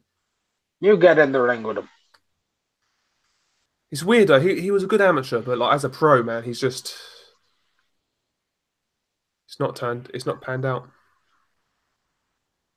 Like I said, apparently he doesn't really live a life, gets involved in things he shouldn't do. But yeah. Yeah, it's true, man. It's true. Jake Cleary, he asks, if Mikey beats Spence, is he number one pound for pound? I think yes. yeah. 5-weight world champion, and you've got Errol Spence on your resume at welterweight. And you are not like, it's not like Floyd Mayweather when he became a 5-weight world champion, because Mikey's small. Mikey's not a welterweight. He's definitely not. At least Floyd wasn't much smaller than other welterweights. Do you know what I mean? Yeah, Floyd had exceptionally long arms. He had exactly like if you look at Mikey against Lipinets, did Mikey look like a 140 pounder? No. Watch that fight back when Lipinets is going jab for jab with Mikey Garcia. You're telling me Mikey's just going to outbox Errol Spence? Like at the end of the day, if Mikey beats Errol Spence, and let's be honest, if people are like, oh, it just means Errol Spence was overhyped. Nah, Errol Spence has fucking demolished Peterson, Algieri, and he beat Brook in Sheffield. Yeah. He ain't the joke. He's a big fucking guy.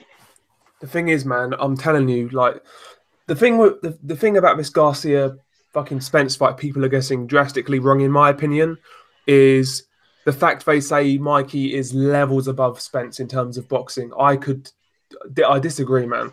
He's not levels. I don't think he's Spence. Levels above. I think he's slightly better with his timing than Spence. Right? This is what I'll say. I think he has a more proven jab than Spence. See, I think Spence's jab's better. You think it's better, but it's not as proven. Yeah, no, that's fair enough. There's different ways. Like you can think something's better until you see it. properly. I'll call this I now. think I'll tell you Mikey's this. better at counterpunching, for sure. Yeah, yeah. But Spence is a tremendous pressure fighter, and he's tremendous at cutting angles. Yeah, but I mean, even in the Brook fight, I watched some of the Brook fight back. I mean, it like Brook has a tremendous jab. I think we can agree. And like Spence was actually, he wasn't getting overwhelmed by it. He was boxing with Brook even when he Yeah, but wasn't. the problem was that Brook, even though he was using his jab quite a bit, he got too into the fighting thing. He tried to fight too much. Yeah, but what I'm saying is when it was a boxing match, Spence wasn't getting schooled. He was in there No, he with Brook. wasn't. He was in there with Brook. And what I think we'll see, I think Errol will he will out jab Mikey. His jab is going to be superior. I think that's going to happen anyway. But We all have to wait and see. Like, he has all the attributes and should win this fight easily. That's the reason why I say Mikey, if he wins this fight, he has to go to pound for pound #1 for me. yeah, Just because he's got a good resume, and that would make it go from good to fucking exceptional. yeah. I don't think this fight does anything for Errol Spence. No, Apart no, from but I'll be perfectly honest with you. It's in terms of name, it'll probably be the best name on his resume. Yeah, and not only that, it's like you said yesterday, it's a big event. It's good for his exposure, and Yeah. especially if he gets like a devastating performance, that's good for his exposure. If he goes in there and just absolutely obliterates Mikey Garcia on pay-per-view in front of like 30, 40, 50,000 people, like, there you go.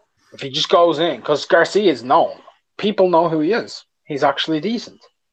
So Mikey is a pound for pound guy. Yeah, Like, that's the thing here. So they're hedging their bets. But if yeah, Mikey does actually beat him, Mikey's the real fucking deal, man. yeah. Yeah, Dion Oblinuin. Sorry, I can't say it. So, what's his name? D Oblinuiri. Sorry, mate. Spence Yeah. was countering Brook's counter jab. Yeah, he was. That's what I'm saying. Like Brook, it wasn't like Brook was like outboxing Errol Spence or like completely schooling him. Yeah, Brook was leading after 6, but it was like 4-2 in rounds on my card. It wasn't like it was a schooling or Spence didn't look out of his depth against a world-class boxer. And I can't see that happening against Mikey Garcia. I can't. I really can't. Well, if he wins, it's absolutely amazing. Do you think Mikey makes the decision? Do you think he goes to the distance? I have no idea, man. I just don't know. Are you coming around to it? I don't know. Like, I mean, I have a feeling that he could win the fight. I do have a weird feeling. Somewhere inside me, I have a feeling he can win the fight. But my head tells me, and all logic dictates, that he's getting stopped in 5 rounds. Yeah. I was really impressed with Because I'm just gonna say it right now. I think Errol Spence is the most devastating volume body puncher, pound for pound, in all of boxing. Oh yeah, I'd agree with that. I'd agree. And that's saying something because I'm putting him ahead of Canelo.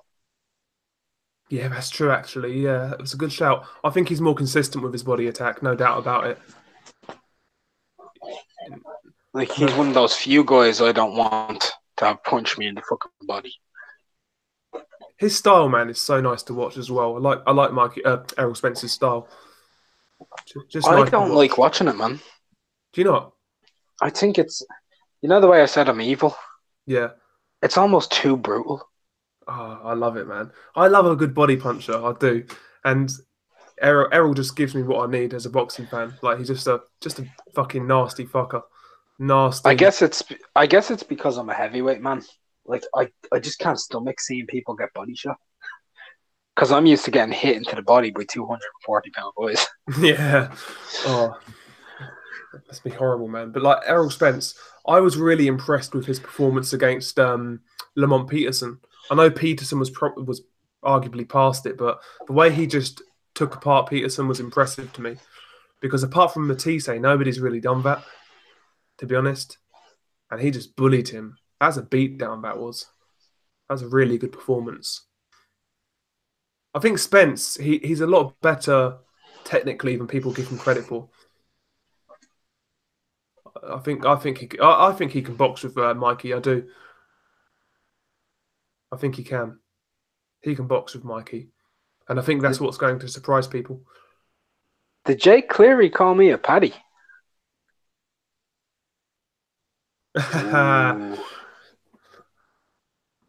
Not a fan of that derogatory term.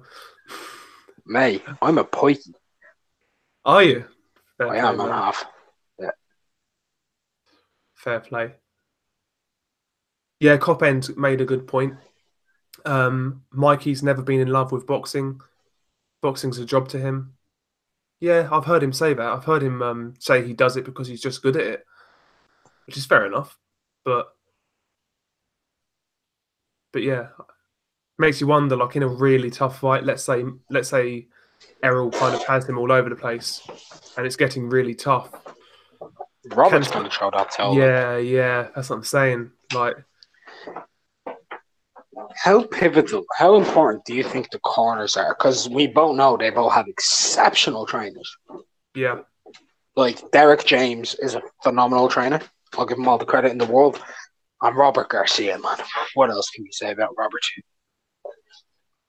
I think in this fight, it's going to be more. I think the corner is going to be more crucial for Mikey. To be honest.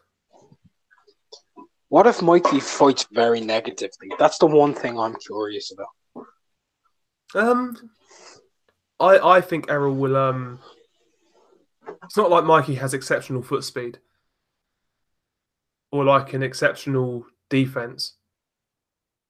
I think if he chooses to fight negatively and just like fights on the back foot, flicking a jab with no authority, I think Errol just walks him down eventually and gets him. Jesus. You've no faith in Mikey in this, do you? No. Do you not even give him a 5% chance? Well, Errol's arm could fall off, yeah. But I can't. What I'm saying, I can't see a scenario where Mikey beats a healthy Errol Spence. Like Errol Spence would have to turn into David Haye. Like his leg falling off, his arm falling off. You know, I just can't see it, mate. I just can't see it. I just don't think Mikey has that sort of X factor to win this type of fight. But that's just my opinion. Maybe he could prove me wrong. If he does, I want to add, if he does win this fight, I'll give him all the credit in the world. But I just can't see it. I just can't see it. Yeah, D, I agree, mate. I can't believe this is on pay-per-view. Like, who on earth would pay $75 for Spence Garcia? It's a mismatch.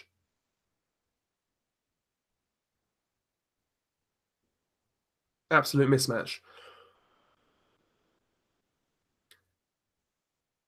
I hope Mikey wins. Do you hope Mikey wins? Fair play. Just so you're eating your words. No. I want everybody who's like doubting Mikey. Like, I really, if he pulls it off, I want everybody who said he couldn't do it to eat the damn words. Yeah. It's fair enough. Listen, man. I understand it, but I'll give Mikey credit if he loses and actually has success, let alone winning. Like, I just think this is a terrible fight for him. I just think it's terrible. And I do think Mikey's ability has kind of been like a little bit overrated. I just don't think he's this. Why do you think he took this fight? Okay, here's my theory. We keep on hearing this phrase, "Oh, a fighter's daring to be great," but the fact of the matter is, it's basically a no. It's not a no. There's no such thing as a no-lose scenario in boxing, but it's a gamble worth taking because let's say he loses, which he's expected to. Oh, he jumped up a weight class. He's got that built-in excuse. You know, no major issue, and you get a big pay-per-view payday. So you can lose. You've got that excuse. You get paid well. if he were to fight a Lomachenko in his own weight class and lose, there's no excuse. It's not on pay-per-view. It's not as big a payday. Like, to me, an Errol Spence fight isn't as big a risk as a Lomachenko fight. That's how I see it. It's just it's a gamble worth taking for Mikey. And I don't see it as this big risk. Personally, I think if he had fought Kobe and unified, like, and then fought against Loma, that would have been for undisputed, right? Exactly. There you go. Exactly. That's bigger. And it's bigger, and not only that, if you lose, the consequences are greater. You get more. You know, it's just there's no excuse for it. What's the consequence? He moves up to 140. No, but you know what I mean. With Errol Spence, sorry, he's got that built-in excuse where he can say, "Do you know what? I'm not a welterweight. The task was too big, too strong, and I don't belong in this weight class." And fans will eat it up. You mean an Amir Khan, Kell Brook? Yeah, that's what I'm saying. Because who on earth gives credit to Canelo for beating Khan? What Do you a know what I mean? knockout! What a knockout! I just don't think. What a knockout! This daring to be great thing to me just it stops the fights we want to see. Oh, Khan's daring to be great by fighting Canelo. We want to see Khan versus Brook. We don't want to see Khan versus Canelo. Is there no way in your head you could see this being a competitive fight? Define competitive. You can't like Mikey actually causing him problems, was being negative, trying to get out there, picking shots off, and Spence chasing him. Can you not see that happening for quite a while? Well, potentially, but people said Khan, Canelo, and Brook Golovkin were competitive. They really weren't. Not all that competitive. Canelo was always composed, always calm. He knew exactly what he was doing, and the writing was on the wall as soon as Canelo started touching the body. Brook Golovkin was a beatdown. These fights weren't that competitive, and yeah, like if that's the definition of competitive, yeah, I suppose Mikey can do something like that, but I don't think he'll give Errol Spence any major problems. I don't think Errol Spence wasn't going to fight Porter now, yeah? He wasn't going to fight Thurman, and he wasn't going to fight Crawford. Is there any other fights in the welterweight division you would have been that you would have thought would have been more competitive? Do you think Jesse Vargas would be more competitive? I don't.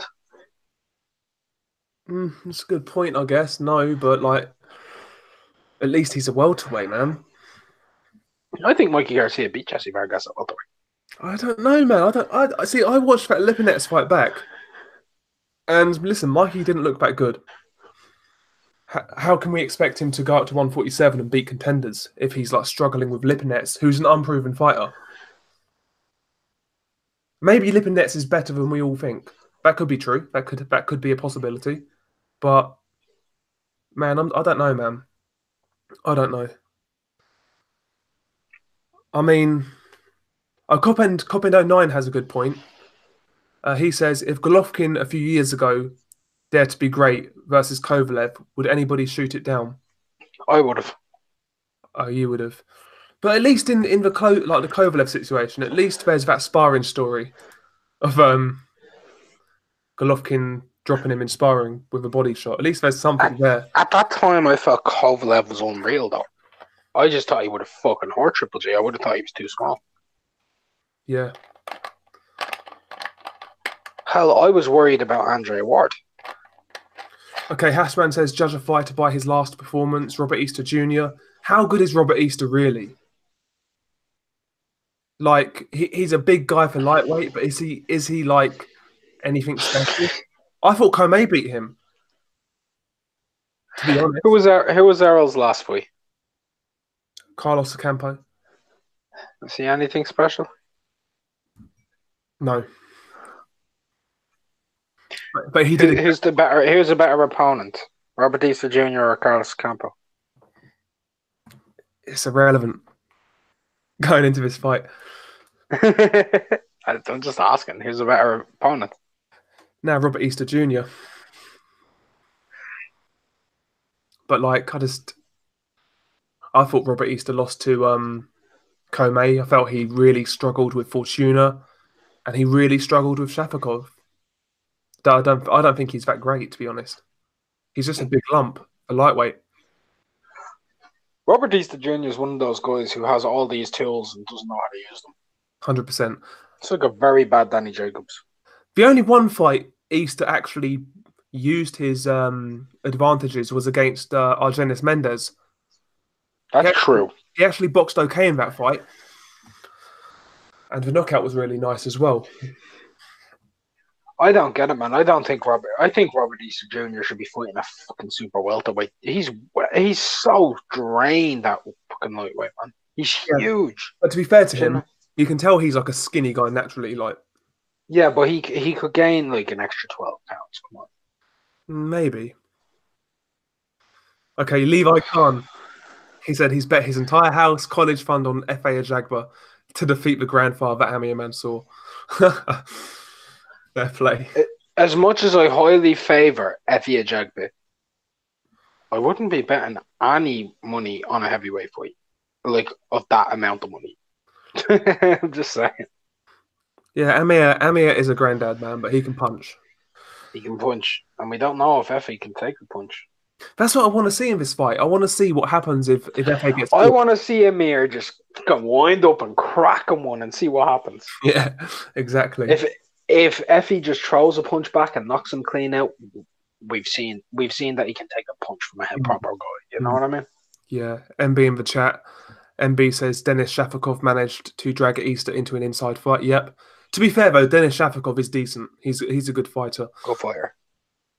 Underrated, man. He beat Comey, Shafikov. Comey is also a good fighter. Yeah, he is. He's big lump as well. He can punch.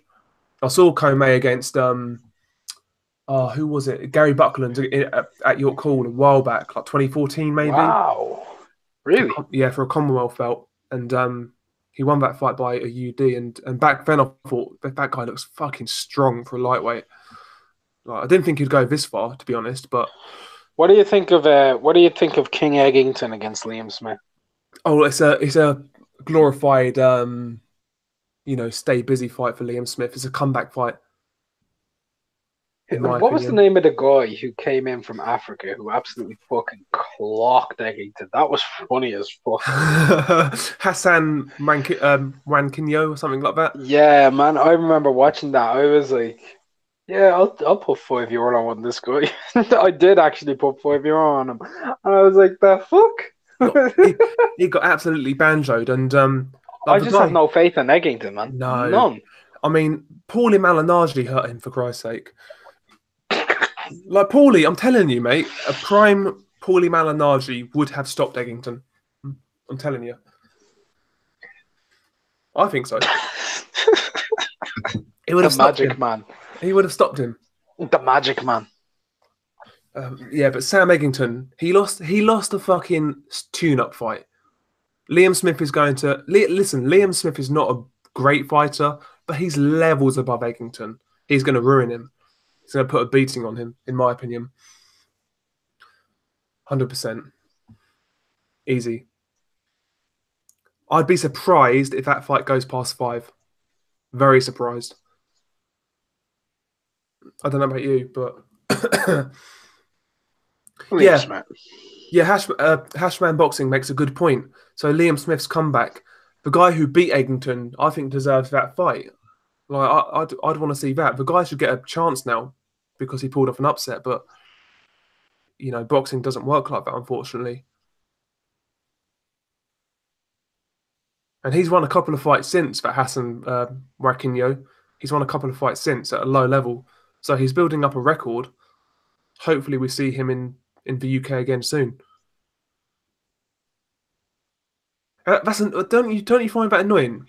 When like a fighter like Rankinho comes over, does a job, and then you don't hear from him again. Yeah, I do actually. It's annoying. I want to see him like get another chance at a big fight, see how good he is, because it could have been a flash in the pan, but I want to see. He deserves a chance, in my opinion. He deserves all the opportunity in the world after doing that for me.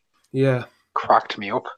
It's funny, man. You could tell, man. Like when that fight started, you could tell it's going to be a war. Eggington has no defense, none at all. Now he's going to get hurt. He's going to get hurt. I'm pretty sure like Marquinhos has an okay resume as well. He's like 14-2, isn't he? Yeah. Since the Eggington fight, he's been out twice and he's won in the first 2 rounds of both fights. Yeah. It's good to see him stay active. Wow, the name of the title he just won, it's called, he won the vacant Universal Boxing Organization International Super Welterweight title. Jesus Christ. That's a mouthful. Oh, somebody, D made a good shout in the chat. Sergio Garcia versus Liam Smith. That's a great fight. That's a great fight. I'd love to see that. Went from getting hole-in-ones to being a very good boxer out of nowhere, didn't he? I was really impressed with Garcia, actually. I thought he boxed really well. Mate, I told everybody he was going to beat Cheeseman. I told everybody and their uncle he was going to beat Cheeseman. I said on Twitter, the day before the fight, oh, this guy's really worth a bet. Did I follow my own advice? No. Fucking wound me up, that did. I just knew it, man. I knew it. But I didn't have the guts to put the money down. It's always the way, though, isn't it? It's a pain in the arse. Just knew it. But Sergio Garcia versus Liam Smith's a great fight. I think Garcia beats him. So do I. I think Liam Smith's too stationary. He's got no fucking power, but Christ, he can box. And he's got a lot of volume. He threw so many punches against Ted Cheeseman. Against Sloth? Yeah. That fight was getting ugly, man. Towards the end. Ted took a beating. He took an absolute pasting.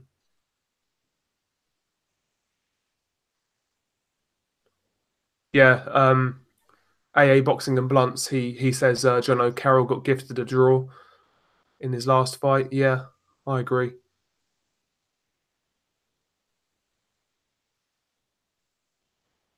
How far can Garcia go, Sergio Garcia? At 154? Mm-hmm. Yeah. He's European champion, isn't he? He's European champion. Oh. I don't think that's his ceiling, but I don't think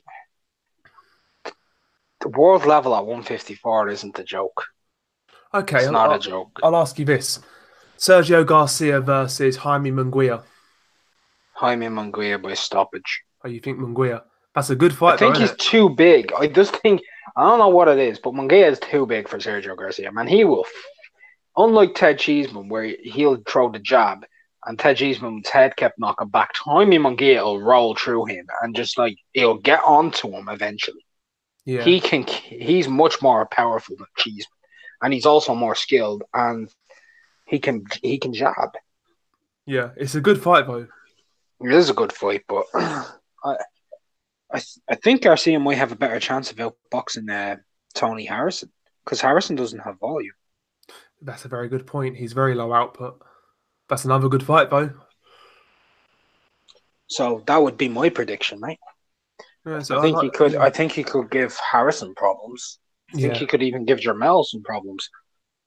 Yeah, I agree. I want to see 154 kind of get a move on, man. I want to see some of these fights.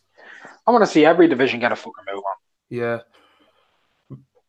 I mean, right now, in that division, I think we're going to get Jarrett Hurd versus Julian Williams next as well. It's not a terrible fight. J-Rock? Yeah. Good old J-Rock. J-Rock's a good boxer, but I think he's chinny. He's enjoyable to watch, though. He is enjoyable to watch. He's got lovely punch variation. I love the way he's fluid, man. He's good to watch. The knockout he suffered against Charlo, the uppercut, that's beautiful, man. Yep. That's beautiful. That's a good fight while it lasted. Beautiful. Oh, you and me describe boxing so differently, man. It's beautiful. Me. Oh, yeah, God, you got fucking wrecked. Oh, it's a great shot, though, wasn't it, that uppercut? Oh. Made me moist. Yeah, great shot. Hashman Boxing, he says Tony Harrison is the best boxer skill-wise at 154. He is skilled. He's a slippery fucking guy. And he can actually punch as well, Tony Harrison. He does have power. He's good. I do think Charlo... I don't personally think... Look, if we're going for skill, I'm just going to say I don't think he is actually more skilled than Lara. No. But I think Lara's getting older now, so he would beat him. But I don't think he's more skilled than Lara. I think Lara has a bit more technical skills than Tony. Yeah. I will say that. I agree with Shah Islam. I think Jarrett Hurd is like the number one guy right now, though, at 154.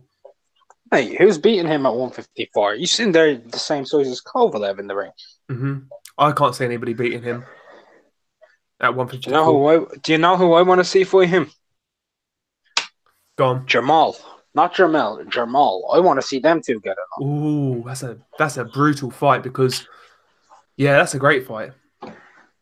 That's the fight I want to see. In all of those fucking divisions, 154 to 160, I want to see Jarrett Hurd, Jamal Charlo. Yep. Not Jarrett Hurd, Jamel. Don't give me that. I don't care. If they're like, oh, well, one's 154, one's 160, have them fight at 157, 158. Who cares? Jarrett Hurd isn't going to fucking be small in the ring next to him. No, he's not. I do think when Jarrett Hurd moves up to middleweight, I do think he'll come unstuck, I'll be honest. I know he's big enough to be a middleweight, but the level of puncher at middleweight is completely different. And I think he'll come unstuck. Look, he can't have Canelo hitting him the way Lara hit him. No. He can't have Danny Jacobs getting those shots off. No, exactly. I think he comes unstuck at middleweight. I think he gives guys problems, but I just don't think he can have that same success at 160, to be honest. And I also think at 160, those guys have higher levels of punch resistance. Yes. And I think they just have better fighters, to be honest, at 160. I think 160's at the top end probably got the best fighters in all of boxing right now. It's hard to argue with it. Yep. Canelo, Golovkin, Jacobs, Andrade, Saunders. Yeah, it's a great division. I mean, you could argue light heavyweight possibly. I mean, yeah, the four champions are strong at light heavyweight. Plus, you've got Marcus Brown knocking about. Badou Jack's still there. He's not. He's not still there. He's done. You think he's done? I think he's done. Yeah, that fight would have taken a lot out of him. Yes, true. That's true. And even the Stevenson fight, I think you made that point. He's had two excessively tough fights back to back. Yeah, that's true. And he looked somewhat shot against Marcus Brown, even before the head clash. Because if you remember, he was overextending a lot more. When was the last time you ever seen Badou Jack overextend? Yeah, Badou Jack's a master at like finding the correct distance. And well, yeah, and when you say master, we don't put that lightly. No, he has some of the best judging of distance I've seen in the last 10 years of boxing. Like, really high level. Yeah, you're right. You are right. You probably, yeah, I think he might be done. It's a good point. We'll have to see in his next fight, but maybe Marcus Brown was just a bad style clash, but we'll have to see in his next fight. But we do have interesting prospects in that division. That's the thing. Yeah. Hamed, 92, he thinks 175 and 147 and heavyweights are the best.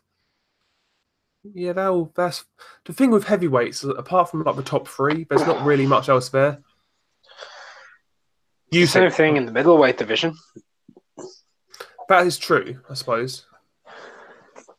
Yeah, it's top 4 or 5 guys. Who's next? Jason Quigley, David Lemieux, Michael Sullivan. yeah, it's true. But at middleweight, at least you've got guys like Selecki and Derevinchenko.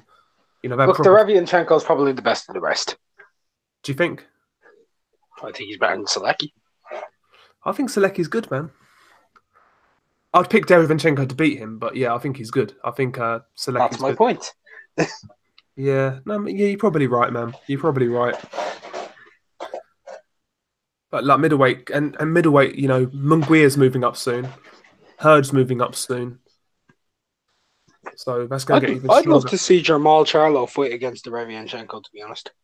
Good fight. Very good fight. I'd love it. I mean, Derevianchenko proved against Jacobs he belongs at that level. I mean, that's actually a really good fight. Yeah, middleweight's got a lot of fights. Hashman Boxing, he says 147's overrated. Well, somebody else said, nah, 147 has Spence, Crawford, Porter, Thurman, and Danny Garcia, all great fighters. Then what? Ugas, Kavaliauskas, Laharaga? Yeah, I think welterweight is good. Like somebody in the chat, like D said in the chat, it could be good, but like they're not fighting each other. They're being a bit diva-ish. What's this? 126? 147. So the fighters are there to make some great fights, but yeah, they're not fighting each other. I mean, 130 has some good fighters at the championship level. You've Tank Burchelt. Yep. Like 135 as well. Yeah. Like truthfully, you've Mikey Loma and Conway there. Like even cruiserweight right now with Usyk gone, it's still a good division. It's competitive. And at least at cruiserweight, we're getting fights. Most definitely. Yeah, and that's the main thing. You know, we're getting fights. We've got like you say, Glowacki versus Briedis. If Briedis can rediscover his old form, that's a fucking great fight. Yeah, that's a great fight. Can't wait for that. I think Briedis. I know he's looked poor recently since the Usyk loss, but I think he'll find his best against Glowacki and make it a tough fight. But I am picking Glowacki in that one. Yeah. Yeah, I'm leaning towards Glowacki, but that's a great fight though. If Briedis comes back to his best, that's a great fight. Hashman, he says the best division in boxing is 160. I think there's going to be a lot of debate about that. I think 160 is strong. 160 is very strong. We could go through all of the divisions. Like, pick a division, like any division off the top of your head. 168. 168. So we've got like Darrell's WBC champion now. We've Plant. I don't think there's a WBO champion. It's either Gilberto or he's vacated. And then obviously WBA is Callum Smith and Canelo is the regular champion. Yeah. I think the number one in the WBA is John Ryder. Correct, yeah. Usafi is number one in WBO. There isn't really many guys knocking around at 168, to be honest. It's fairly bland, that division. Yeah. Like there's a couple of fights you'd like to see. Like you'd like to see Plant versus Smith, or Plant versus Benavidez. There's fights you want to see, but like it's not a division where you kind of get excited about the prospect of these guys fighting each other. Do you know what I mean? One fight I really wanted to see from that division, and it was actually in the works at one point, was Benavidez versus Ramirez, because Top Rank, they tried to sign Benavidez, if you remember. I do. And yeah, that would have been a really good fight, all Mexican. That would have been a great fight, but we never got that, unfortunately. Yeah. Any other divisions you want to name out at random? 140. 140. So that's like Hooker. Yep. Baranchik. Yep. Relic. And Jose Ramirez. They're the four champions. Obviously, we've got Josh Taylor and Regis Prograis. Yep. Jack Catterall's in that division. Correct, yep. Batir Akhmedov. He's a good fighter. Yep. Who else is in there? I know Okada's in there. Barrios is in there.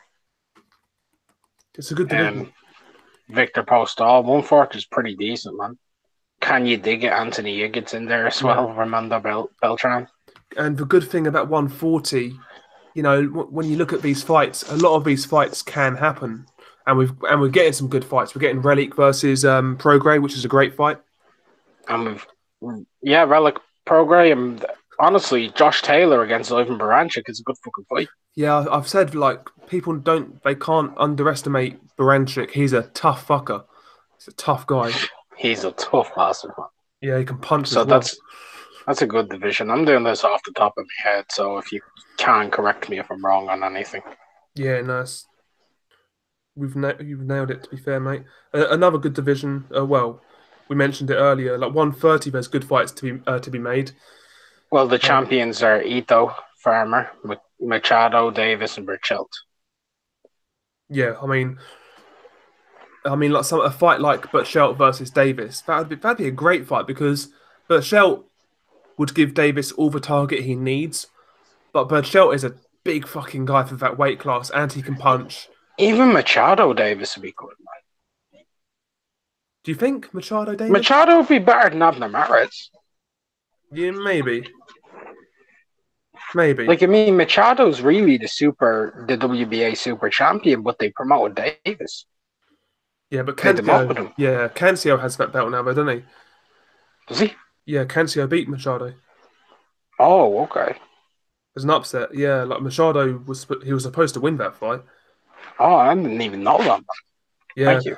No, go back and watch it, mate. It's a 4-round fight, but really fun. Really fun. What other divisions shall we look at? What about super bantamweight? Got 1, 2, 2.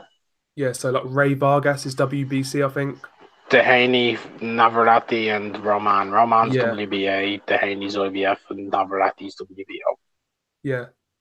Magdalena's in that division. Yeah. Diego De La Hoya, Brandon Figueroa. It's a good division. Well, what's Diego De La Hoya doing?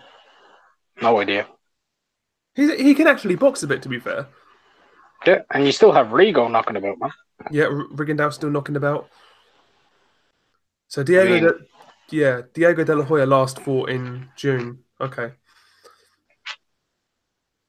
Yeah, and I think Ray Vargas versus Navarrete would be a great fight. I'd take Navarrete. Daniel Roman obviously versus TJ. That's a great fight. I'm pretty sure there's another Rungvisai in the super bantamweights as well. Another Rungvisai. Yeah, there's another one of them somewhere there in that division. I think he's like in the top 10 with the WBC. So is he a Japanese fighter by any chance? I don't know, but I think he's Thai. Because there's Shingo Wake, he's decent. Just having a look now on BoxRec. Type in Nawafon Rungvisai. I can't see it, man. I'll take your word for it.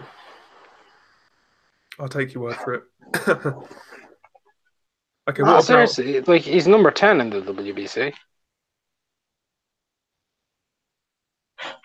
I can't find him. What about what other divisions? What about flyweight? Do you think Tanaka comes out on top? Tanaka, a flyweight? Yeah, do you think he's the best? I do. I mean... no, Muffalane's decent as well. He's a really good boxer. So is Delakian. Yeah, Delakian. Flyweight isn't bad at all. You got Edwards, you know what I mean? Edwards, Muffalane, Delakian, Tanaka, they have champions. Andrew Selby's knocking about still.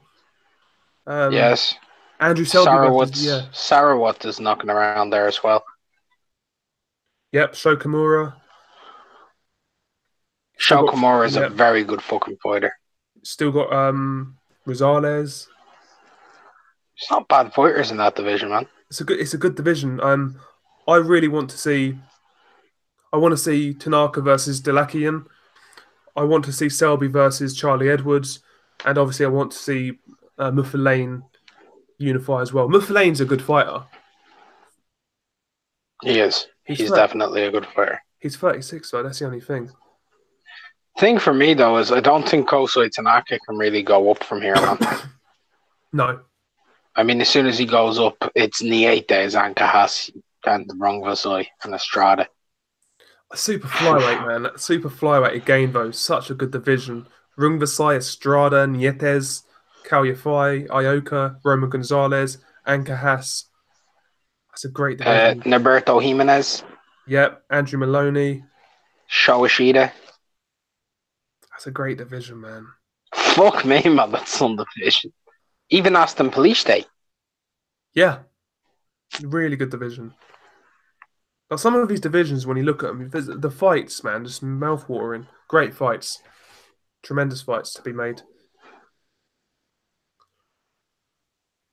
Yeah, Andrew Selby, yeah. He's not retired. He's Andrew Selby, from what I heard, should be fighting in Mexico soon in a WBC eliminator.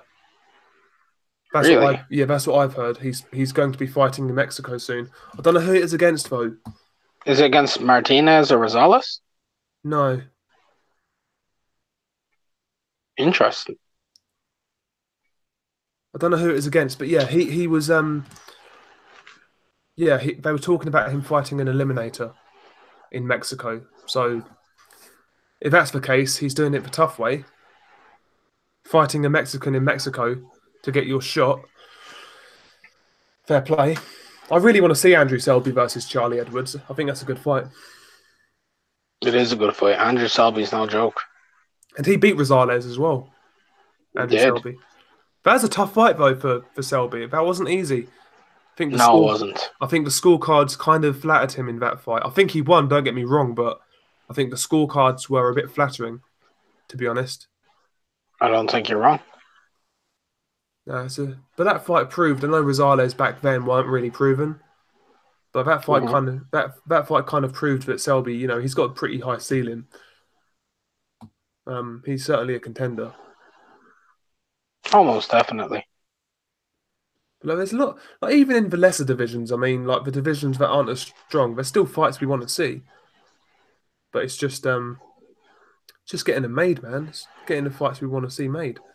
That's the only problem. Good luck with that. Exactly. You made a good point the other day, though. We should really appreciate the fights we do have.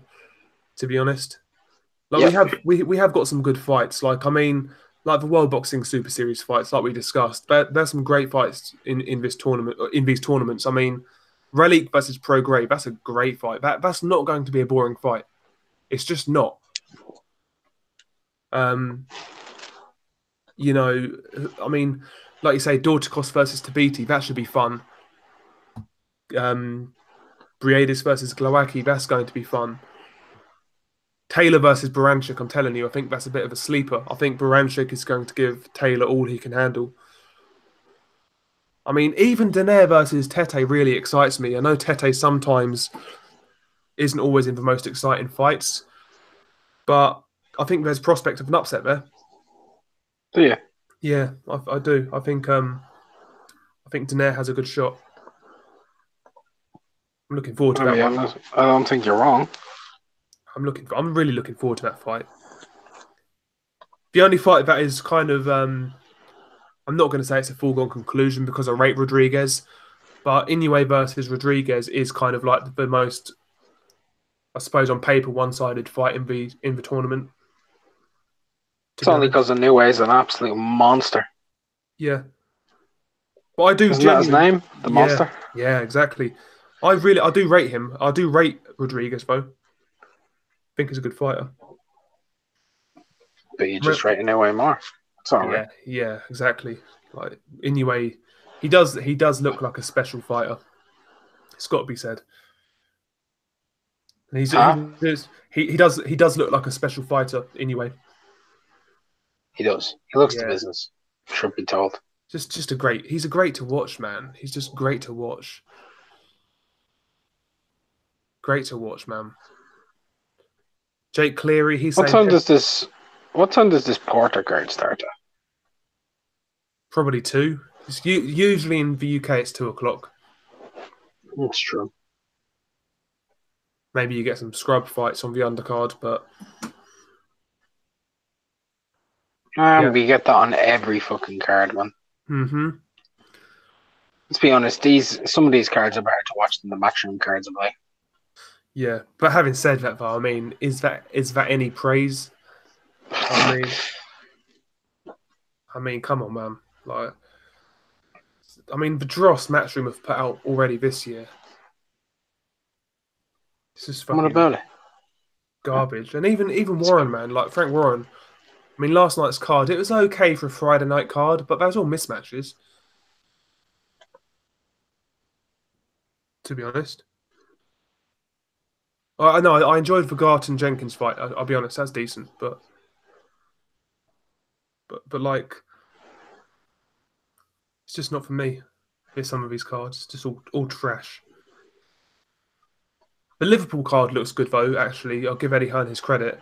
Apart from the main event, Smith Eggington, I think that card's good.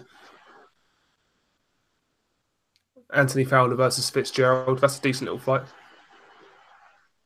You're just jealous because Eddie's the best promoter in the world. Yeah, that's it. My bollocks. But the thing is, mate, that's what some of the fanboys say. Like, I don't know who's worse though. But one thing I will say, like, I just don't like fanboys of promoters. They all annoy me. But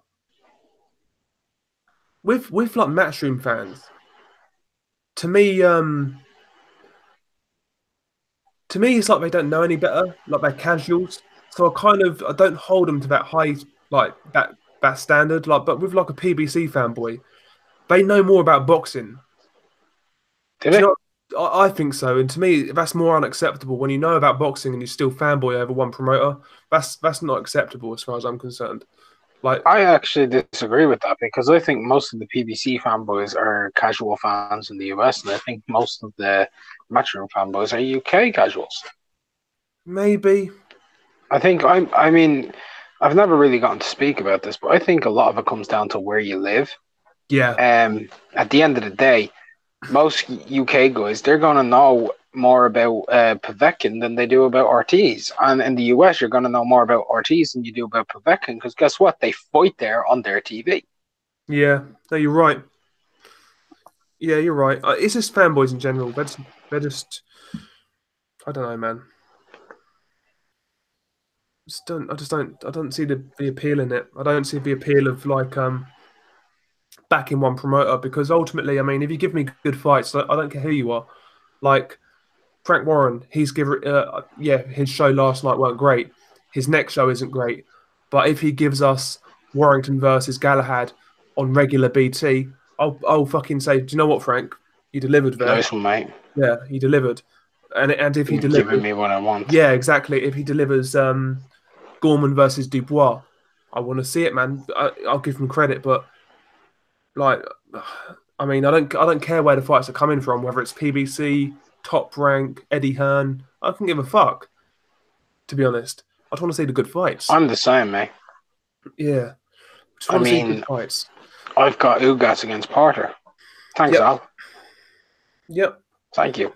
Next week, I've got Errol Spence and Mikey Garcia on ITV4 for free. Thanks, Al. Do you know what I mean? Yeah. What's on the undercard of Spence Porter? Anything good? Haven't checked. No, neither have I. Oh, I know Chris Ariola's on there. Can't wait for Oh, that. for fuck's sake. I'm definitely going to be free that day just for Chris Ariola. I'm going to cancel all my plans, regardless of what it is. Could be fucking a 10 out of 10 could be coming round. I'll cancel her to watch Chris Ariola. No, you won't. I want to. No, I'm a massive Chris Ariola fan. He's my favorite fighter of all time. So I can't wait to see Chris Ariola fight. Is that sarcasm? No. What gives you that impression? Who wouldn't like watching Chris Ariola fight on their Saturday night? 3:30 in the morning. I can't think of anything better to do, to be quite honest. If I died on that evening, I would die happy after watching Chris Ariola do his thing. It's really hard to tell with you because you always sound the exact same. Yeah, man. No, but Chris Ariola, Christ. The undercard ain't great. I just looked. It's not great. Why are you so mad about Chris Ariola? I'm not mad about Chris Ariola. But when he's Chris on the Ariola is actually fantastic. No, he's not. Yes, he is. He's better than fucking Joey DeWaco. He's better than fantastic. He's fantasable. He's amazing. The word. Absolutely amazing. Like Chris Ariola, mate, he follows my diet plan. Fucking kebabs and Coronas, mate. I want the guy to do well. Are you No, mad on the Corona, are you? yeah, I like Corona, man. It's my With a little go-to. lime wedge, yeah? No, we can't have lime in it. No, don't. Jesus Christ, you're such a girl, man. I don't do the lime. Nah, You're such a girl. no, This chap's drinking Coronas. If he goes to a bar and he can't get Corona, he's probably drinking Sol. no, I don't like Sol. No, I do. I hate Desperado as well. No, I don't Oh, mind. that's fucking chronic. It's horrible, man. We bought so I think for one of the Joshua fights, I think it was like Joshua Parker maybe. There's like they've done these offers on fucking kegs of Desperados, and I've never had it before, and it's grim, man. We had to finish the kegs though, but it's not great. It's not great at all. Yeah, Cop End, Kuzmin's fighting tonight. He's fighting, Dueco. Joey Dueco. There we go. Fight of the night. Joey That's a fun Dueco. fight. Joey Dueco's he's a good journeyman at heavyweight. He's durable. He ain't beating the best, but he's like No. he can give some guys a test, man. I think that'd be a good fight for someone like Dubois. Joey Dueco. Yeah. Look at that. Another guy who can survive, another guy who can spoil. I don't think that's a bad fight for either Dubois or Gorman, to be honest. In terms of like matchmaking and development, I know he's a small guy, but it's like it's another style, isn't it? To contend with. True. I wouldn't mind that fight for either one of them. To be honest. Okay, Jake Cleary, do you like Guinness and whiskey? Me? Yeah. No. You're not a fan? This guy got me a paddy, and now he's asking about Guinness and whiskey. I like Guinness, man. I love Guinness. I'm a fan. I love Guinness. I'm not a whiskey fan, but I'm not a fan. I don't mind whiskey. I mean, I'm more into cognac, man. So I'm just More of a brandy kind of guy. I'm a gin type of guy. I can't lie. I like Oh gin. my god, you and your gin and tonics. You really are a fucking girl, aren't you? Jesus Christ. Vodka as well. I like gin and vodka. And As a rum as well. combination? And rum as well. No. I was gonna say that's a bit of a weird combination. No, I like gin. I'm that gin wanker. I like a gin. Gin's coming back into fashion, man. Don't mock it. I already did. What you gonna do about it? Nah. A good gin and tonic's lovely, mate. You should ask everybody in the chat that they like gin Chat, do you like gin? and Somebody- tonic. And tonic. Somebody out there's got to like gin and tonic. Somebody has to like gin and tonic. I am gonna take your man card away if you like gin and tonic. No, man, it's fucking lovely. You were out Amazing. celebrating International Women's Day far too late. Jake Cleary doesn't like it. The racist doesn't like it. Fantastic. John doesn't like it. Oh, shit. Jesus. Fucking hell, Jake Cleary says his lass loves flavoured gin. His what? His lass. Jesus.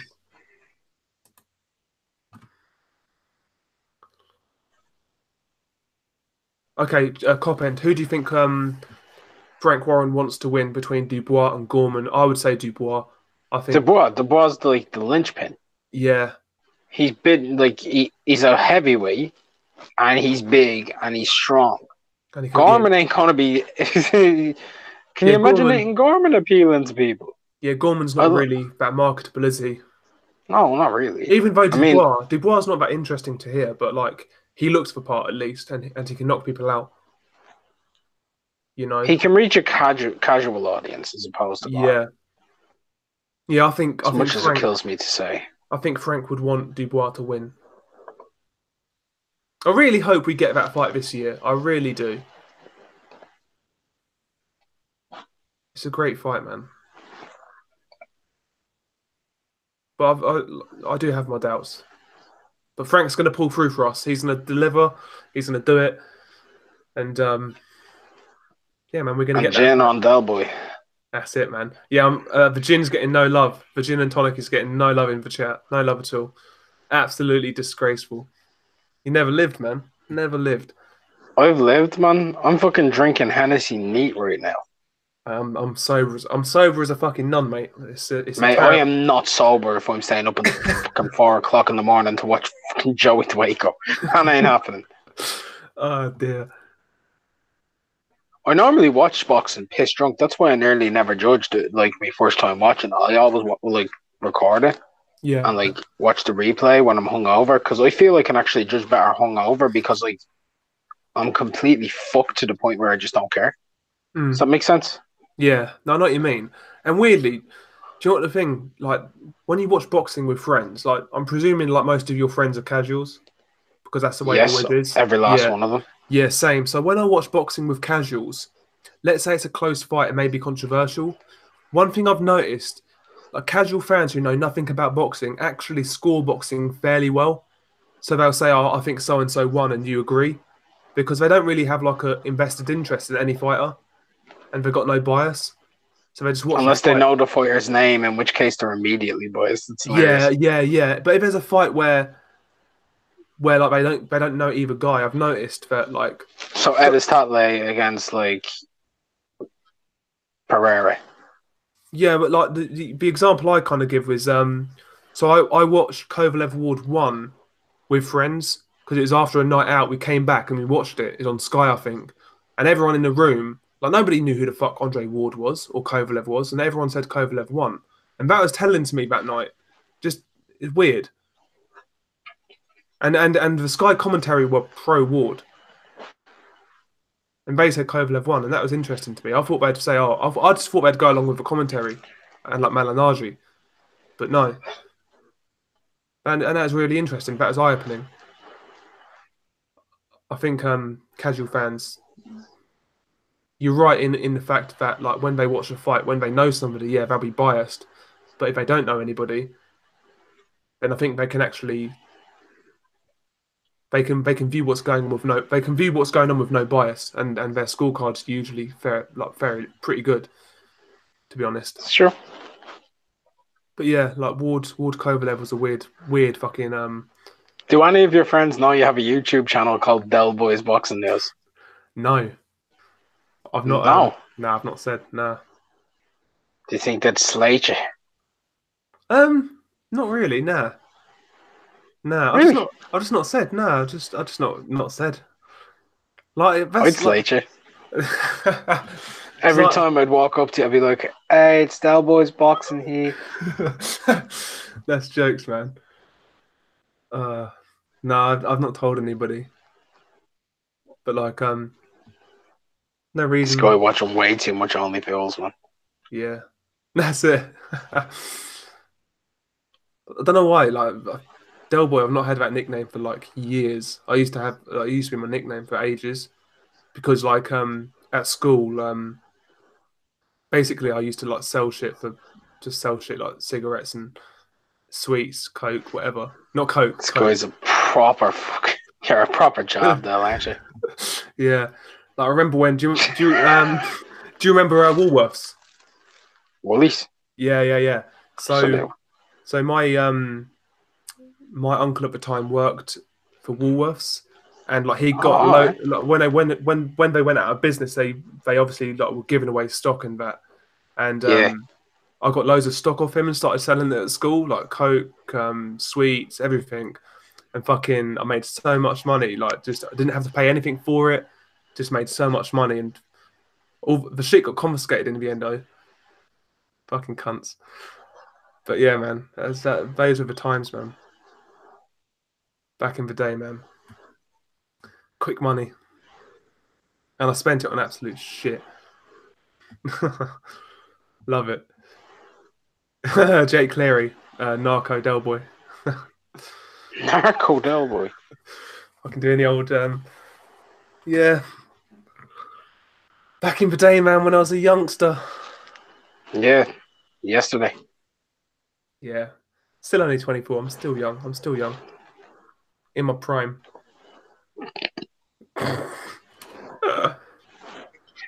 Your prime? Your prime isn't for another few years. Yeah, it's true. I haven't even fucking started, mate. Jake Cleary, Del Boy, stop saying coke. No face, no case. Yeah, man. Are you mad on the coke, are you, though? I love it. Big fan. I'm Been being on it. serious. None of this fake sarcasm. No, It's hard to read. I'm super. I love it, man. Liam Santabuse, right? Yeah. Indeed. Indeed. No.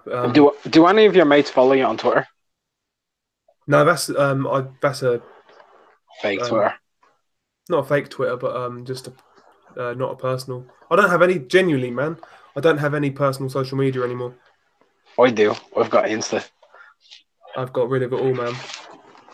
It's one like with social media. I just found myself looking at it. I didn't enjoy looking at it. I didn't enjoy the time I was spending on it. It's just habit, man. And I just thought to myself, what am I getting out of this? I just fucking deleted it. Just deleted Facebook. I had another Twitter, like personal one. Deleted that. And I feel better for it. In all honesty. Yeah, I do. Yeah. I think social media's got a lot to answer for. To be honest. I've got something for you here, by the way. I'm gonna link it to you over on that Twitter. Yeah. Right. If you are bored at any stage and you want to watch the Sean Porter card, it's on that link. Oh, nice one, man. Nice one.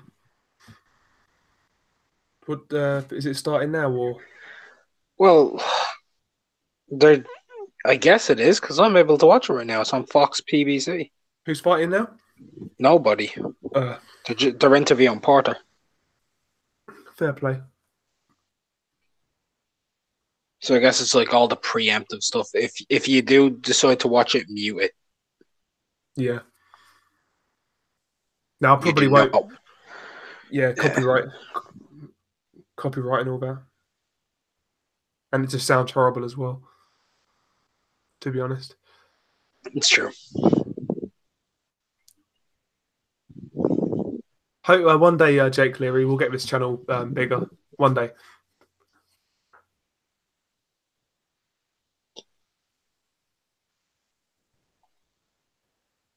One day, but just keep plugging away, see what happens with it. Jake Cleary keeps calling me a caller, mate. I didn't call. I got called. He was invited. I actually got called because when you did the invite, it calls me. Oh, did it actually? Yeah. See, I've got no fucking idea about this stuff, mate. Honestly. So I'm only just getting the hang of it now. To be fair, there's not much to get a hang of. To be honest, I'm just a fucking useless at this sort of thing. I still need to have a little play in the settings to see what's what, but just leave it for now. This Jake Cleary guy, man. I'm guaranteeing you, he's out somewhere on his phone, coked out of his mind. He has to be. I'm a star. Thank you very much, Jake.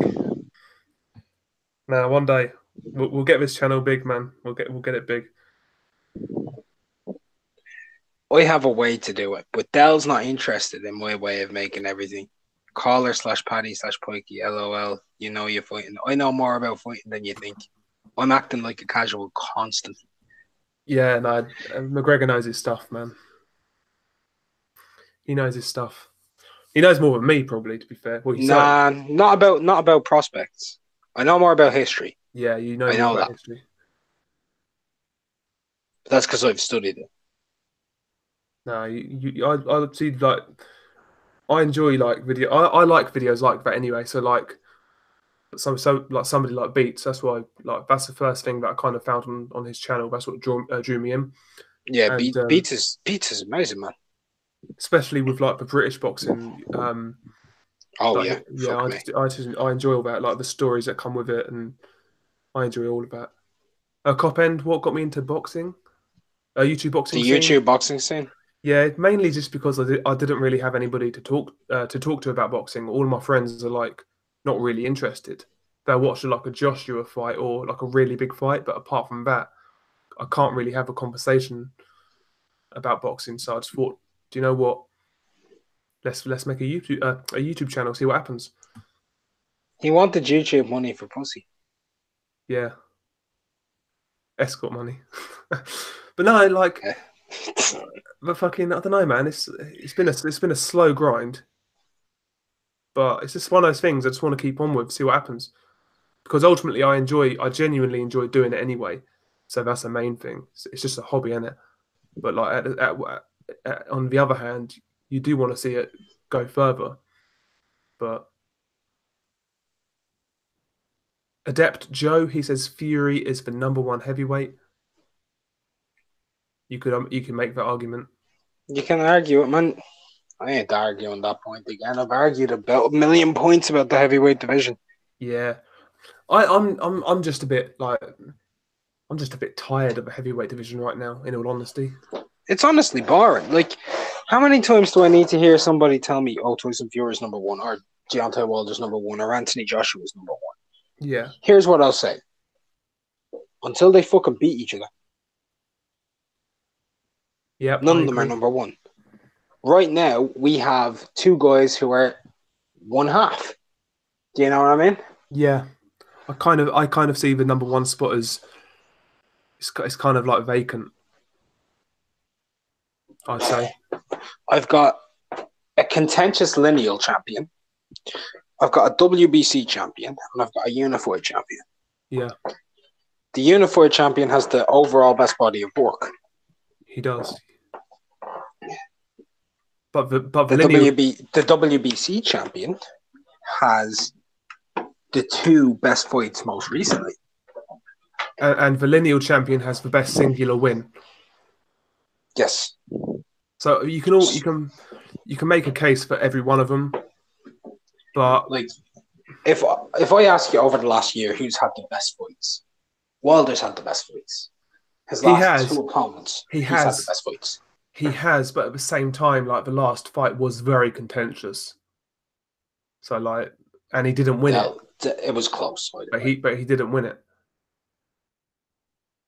You can make the argument and say the best fighter Deontay Wilder fought in his career, he didn't win. You can make the argument. But no, I agree with you though. I agree.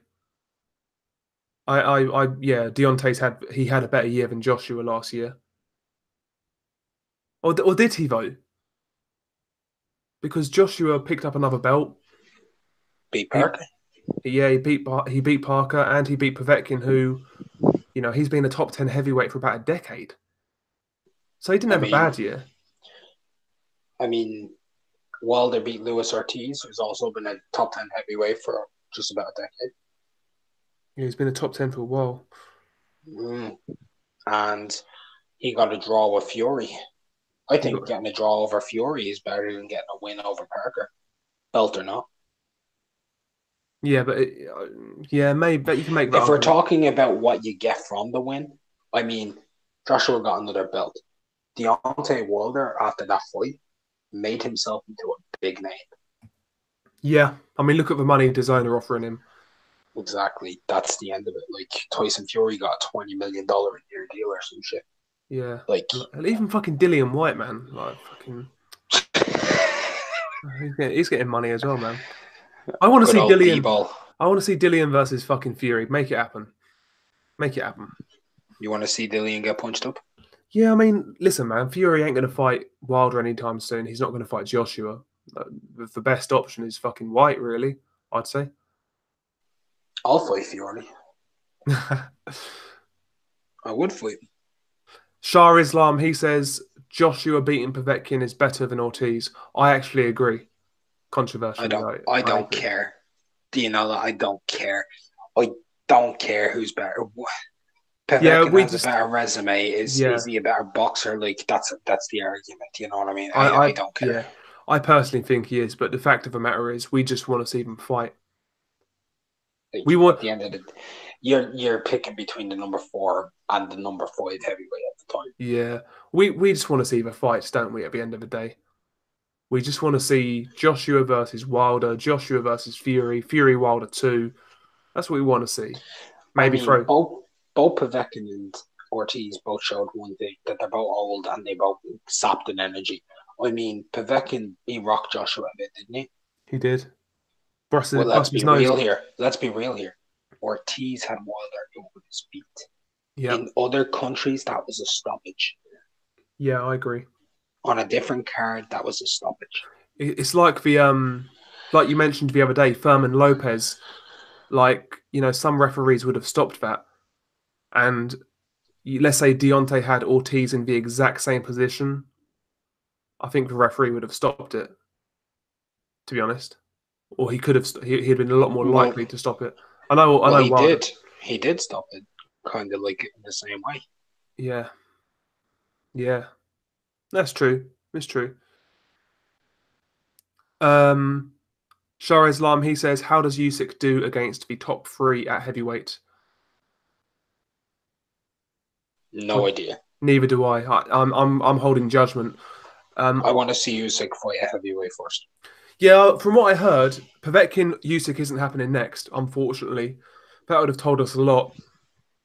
If Usyk went in there and just beat up Povetkin, it would have been like, right. Yeah. From what I'm hearing now, I'm hearing talk of Usyk versus Takam.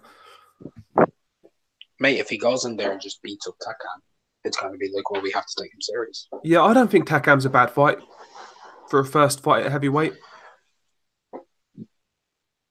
I'm not expecting Usyk to fight a bloody Joshua in his first fight at heavyweight. I'm just expecting him to fight somebody, a middle of the road guy, a guy who's tough, a guy who's durable, a guy who's experienced, and we'll go from there, kind of thing.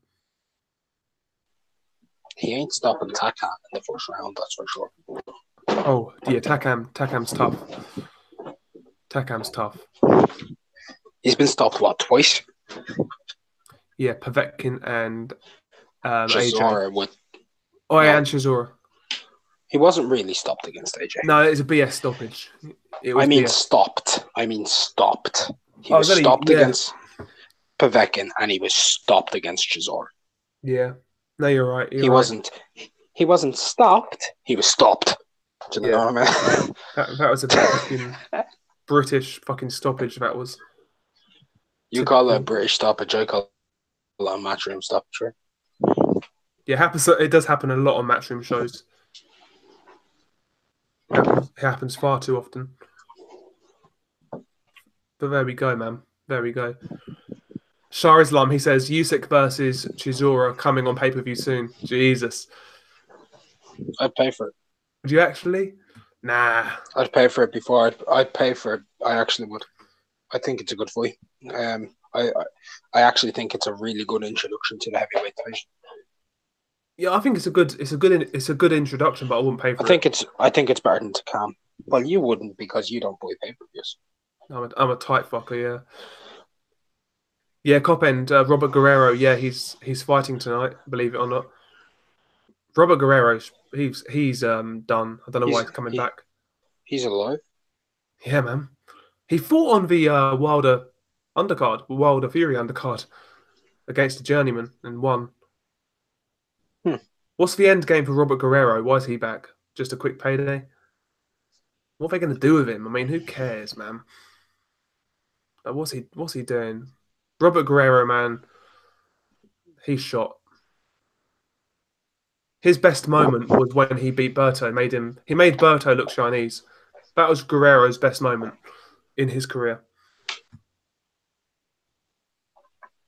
He made Berto look Chinese, and his dad rinsing Mayweather. They have the highlights of Guerrero's career. All I'm going to say is the views expressed by Dalboy Boxing News are not the same views expressed by McGregor. I think Asian people are cool. They are. They are. All people are cool, man. We love everybody on the old on the channel. I mean, I've got a Paddy here with me. That proves it all. Mate, You sound homosexual. It's not your fault. You're English. Oh man, battle chestnut. Listen, man, I can. The accent could be worse. Could have like a Birmingham accent. Or you could sound like you're auditioning for Mrs. Doubtfire, which you do. So true. It's too easy, mate. No, I can't argue, man. I can't argue. We'll take it. Now, mate, go to America with this accent, mate. Works wonders. Go anywhere in the world with this accent that works. Nah. In Ireland. Right, in Ireland. Doesn't work in Ireland. It fucking does work in Ireland. I can walk up to Irish girls and be like, all right, love, how's it going? They're like, yeah, not bad, how's it going? It's simple, you know what I mean? No, you're right. Nah. Your accent doesn't work in Ireland, mate. Oh, yeah, it would. 100%. Easy. Yeah, easy with really ugly fucking girls. Oh my god, he's English. Nah, easy work. Do you know who's weirdly receptive? Like weirdly like where the English accent weirdly works in Scotland. Do you know where it's really weird that the Irish accent works? Where? Sweden. Yeah, man. I was pulling galore. I was over there. I was like, yeah, I'm from Ireland. Oh my god, an Irishman. I'm like, yeah. Wow. I'm like, yeah. I'm going to bang. Yeah, accents are fucking. They can be like powerful. They're kryptonite, man. Yeah. Like America. You get an Irishman, an Englishman, a Scotsman, and you send all three of them to America. They're all getting laid. Yeah. Like America, is notorious, man. But even like places like in Europe, so not Spain per se. So like if you go like outside like of resorts and that, like and you just wander about, like people like are drawn to your accent kind of thing. Like if you go like outside, mate, that Spanish accent on the girls gets me. Yeah. Yeah, no, Russian accent, bro, mate. Russian accents, like Eastern European in general, man. That shit is fucking, bro, man. I like when girls are speaking Russian, man. Oof. Yeah, I've got no fucking clue what you're saying, but it sounds amazing. What? Fucking, it's amazing. You wanna spike me head to a pike? Which one? Nah, man. Yeah, Latino, Jake. That's the one, man. Latino, Eastern European. I don't care where she's from. It's the truth. Yeah, as long as she's bad, man. Just as long as she's bad. If she's able for it, she's able for it. Isn't that the point, though? Yeah. That's what I'm saying. And the best fucking accent or language is fucking confidence anyway. That's what I've learned. Oh my god, Del. You sound like every girl on Twitter. No, trust me, mate. No, trust me. Fake it till you make it. Like when I first started going out, I was like from my early teens, from when I first started going out. I've never had to fake it. I was useless, man. But I've never had to fake it because I live and die by this saying. If you don't think I'm good enough for you, right? You're not worth shit.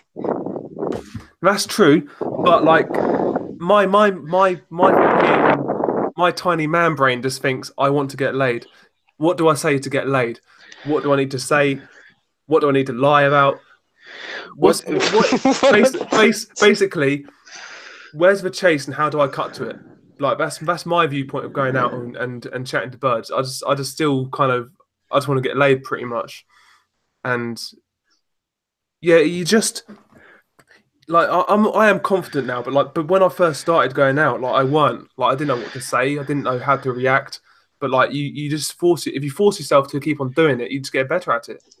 And that's the best way to do it. Like one of my friends, he's still useless, but like he just expects to get better by not trying. Like the fact of the matter is, have you ever wingman successfully for him?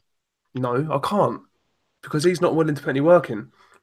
Mate, he doesn't need to. You need to up your wingman game. My wingman game is poor. Probably because I'm a See, selfish here, cunt. here, That's why. here's my favorite claim to fame. Yeah, I managed to get my mate laid twice in the same night by two different chicks, and he never had to say a fucking word to them. Seriously, Jesus Christ. Seriously, I'm a wingman galore. Nah, see, I'm weird. It sounds terrible, but like, I can't wingman because if there's a fit girl, I'm gonna want her, man. Do you know what I mean? I can't wingman. I can't do Now, it. here's the thing, man. If it's a fit girl, I'm gonna take one look at me mate, and I'm gonna be like, yeah, no, we're going for something else, right? Here's the truth. Yeah, you're not good looking, right? Accept it right now. I am. No, you're not. You're not good looking enough for her. Even if he is, I'm gonna say that because I'm gonna go for her later. That's that's how it Yeah, works, man. yeah, exactly. Nah, just fucking You yeah. give them a different level of standard. Either way, they're getting smashed. Yep. I don't wingman. I can't wingman. I've tried to wingman, but it's not me, man. I love my mate to bits, but like at some point he needs to just like grow a pair, man. Grow a pair and just fucking forget about rejection because it happens to everyone. Like, I don't give a fuck about that. Do you care? Like when you're on a night out and someone knocks you back? Do you care? I don't give a No, fuck. No. couldn't give less of a shit. I've walked up and I've gotten knocked back and I've been like, all right, grand. And literally, I've turned around and started chatting to another girl instantly. I don't give two Yeah. shits. Yeah. It's you got to learn to get over that. Like you got to learn to get over it real quick. And that's the thing when I first started like trying to pull and that like going out and shit. That's the thing that kind of I didn't like, but like you get over it real quick. Like Luke just just go for it, man. I don't know why people just don't go for it. But like I think there's no hope. Like there's no hope for my mate at this point. He's just not changed since I first fucking met him in that regards. Like he's Is he fat, terrible. Paul? He's what? Is he fat? Not really. He's a bigger lad, but he's not like not fucking. You wouldn't say he's fucking obese or anything like that. Is he ugly? Not really. Just a middle of the road bloke. Just like a. Paul. I can't judge a fucking guy's looks, but I'd say he's like middle of the road. No, it's, like you can tell if a guy's ugly or not. Like if he's able to get banged or not. Like that's Yeah. something you're able to tell. Yeah, he's just normal middle of the road bloke. Yeah, and he's just fucking useless. It's about as much use as a fucking chocolate teapot. Couldn't score in a brothel. You know what I mean? Like, just fucking useless. Jesus Christ. But like, I try my best to like fucking like make him see what there's no big deal. Are you watching this Effie Jagba and Amir Mansour fight? I just turned it on. It's on that link I sent you. Has it started? Yeah. I need to open up Twitter. Wait, is it over? Get cleaned out. Knocked out in a round. Old Amir Mansour. Yeah, it's over. Amir Mansour retired on a still. Oh, did he? Yeah. Okay. Not around. I don't know. I'm not surprised.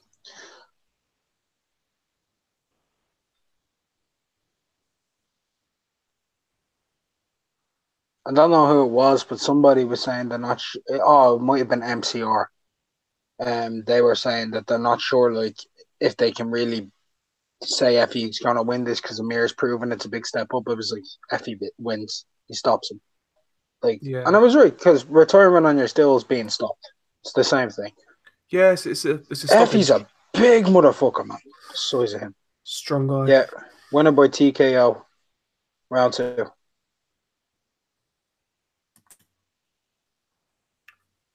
Yeah, he can bang, man. He can bang. He's a good puncher. He improves to 9-0 with 8 KOs. Like, the only reason it's 8 KOs is Curtis Harbour. Bellends, yeah. I mean that should be a fucking knockout as far as I'm concerned. They'd robbed him of his knockout. Eventually, like, that's gonna become a random trivia question in like 20 years for boxing fans. Who was the first person to not be stopped by famous Nigerian heavyweight power puncher Effie Ajagba? Curtis Harbour. It's gonna be some obscure motherfucking thing. Yeah. I doubt Curtis Harper has fought since. He's going to get blackballed. Yo, Amir Mansour got dropped. Yeah, I'm not surprised, man. He did the Bambi leg. I'm looking at the highlight there. Yeah, he was doing Bambi legs. He got shook. He was getting punched up.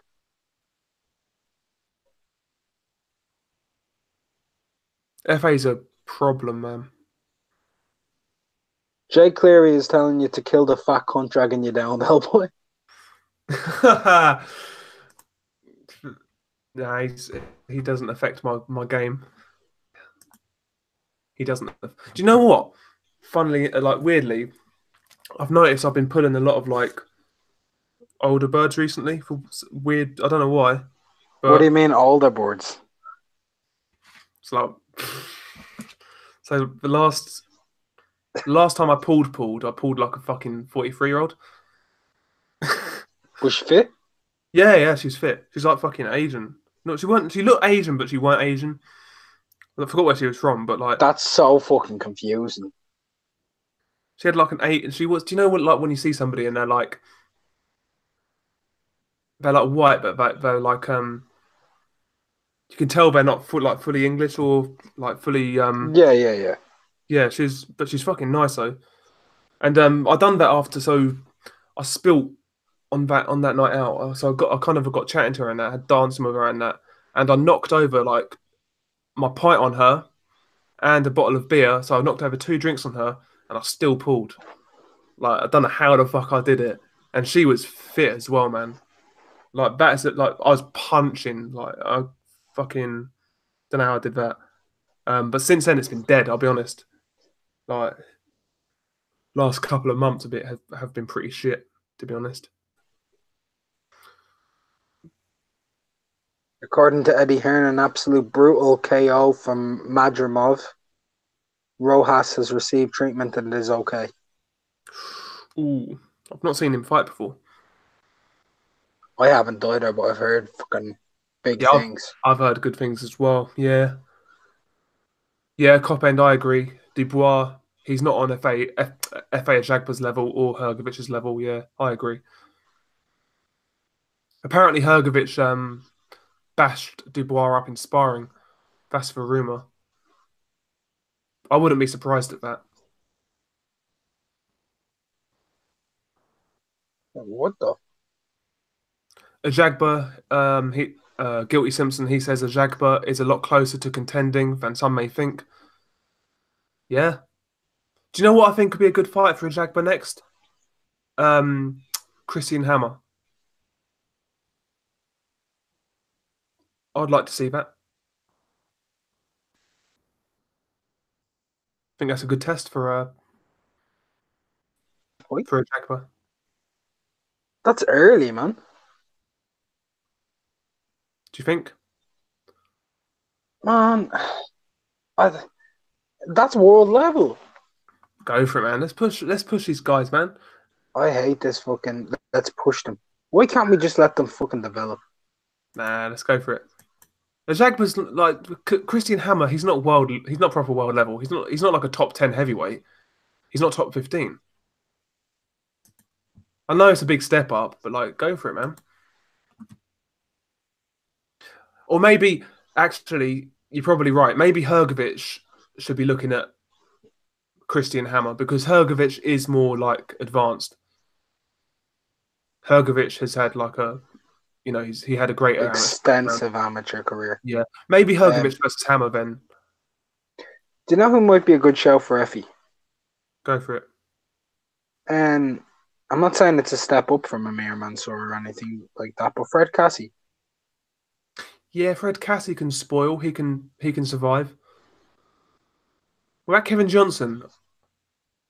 Nah, he's above that. Do you think Cassie's better than Johnson now? I don't really care. Nah, he's not. Who else could he fight? Dueco. Dueco, that's true. He could fight Dueco. Put him in there with David Price as well, maybe. Oh God, you sick fuck! It's a name, man. It's a fucking name. Let's do it, man. That's got my fucking That's got my juices Cowboy flowing. steel of approval. Let's get it. Let's get it, man. FA Ajagba versus David Price at Wembley Stadium on the undercard of fucking Joshua versus whoever. Let's get it. Make it happen. Does any puncher with David Price? I'm down. Yeah, I agree. Cop end. Hrgovic's power is a bit, it's a bit questionable, to be honest. I actually think he has tremendous power. I just don't think. I think he's much more like a Vitali, and that's the thing. He doesn't. Hrgovic don't really doesn't step into his punches. Doesn't really get his full body weight into him. But when he's finishing you, he's finishing. Yeah, like Vitali, a lot of his punches were arm punches. Like, he's just super heavy-handed. The one thing with Ajagba, by the way, is I want to see how he deals with someone. Do you know who could be a tremendous fight from? I'm saying this right now. In maybe 3 or 4 fights. Who? Dominic Brazil. Yeah. Because then we've got the Ngannou comparison. Yeah, that's a good shout, actually. That'd be a great fight. Because Dominic Brazil, no matter what we say about him, he's a tough bastard. Oh, God. Shah Islam, he says Ajagba versus Tom Little. Oh, God. Tom Little is the only... Who's the guy I'm trying to think of who beat Tom Little? Dorian Darch? No, Dallas. Tom Dallas, yeah. Dallas beat him. Tom Dallas beat Tom. Tom Dallas, man. He had a terrible chin. Oh, my God. He was car crash boxing. He was like David Price before David Price. Like, terrible chin. Like... He was David Price before David Price before David Price was David Price, you know? Oh, Jesus. David FA should fight Junior Fa. Yeah, man. Prospect versus prospect. Let's get rid of a 0. Let's get it. You know what, Coppin? I think that's a good show. I'm just telling you right now, there's absolutely no way in hell Junior Fa is going to fight against FA Ajagba. FA Ajagba's fought better competition than Junior Fa. I'd love that fight, though. It'd be a great fight. It's actually, it could be dangerous. No, FA looks the real deal, man. Looks like he's a problem. He does. I do, like I said, I'm pretty confident. Guilty Simpson says Ngannou knocked out Cassie last year. He should fight Ajagba. Ooh, that's a great fight. Do you watch Game of Thrones one? Nah, I've never seen one episode. I was going to say, somebody's going to die today. Never seen one episode, man. That's a fight where someone could die. Listen, man, Ajagba's a mean fucker. Mean fucker. Yeah, but weren't we all on the same kind of scale of rating Ajagba the way we did Ngannou? That's the thing here. Ngannou was pretty much the same thing. They're built the same. They punch the same. They're powerful. Let's just see if Ajagba has... Can Ajagba go more than 2 rounds, man? Can he? What happens if he gets tagged? No, it's true. It is true. That's a good point.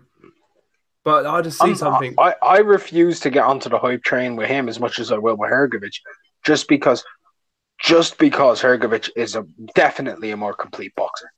Yeah, there's no question. But the thing is, though, like when you look at the best heavyweight prospects, if you like, fuck it, man, I've got the perfect fight. Gone. Joe Joyce, Effie Ajagba, make it happen. That'd be brutal. That'd be fucking brutal. I love it. But like, if you were to draw up a list of top 3 prospects at heavyweight, you would put FA in there. No, I wouldn't. Would you not?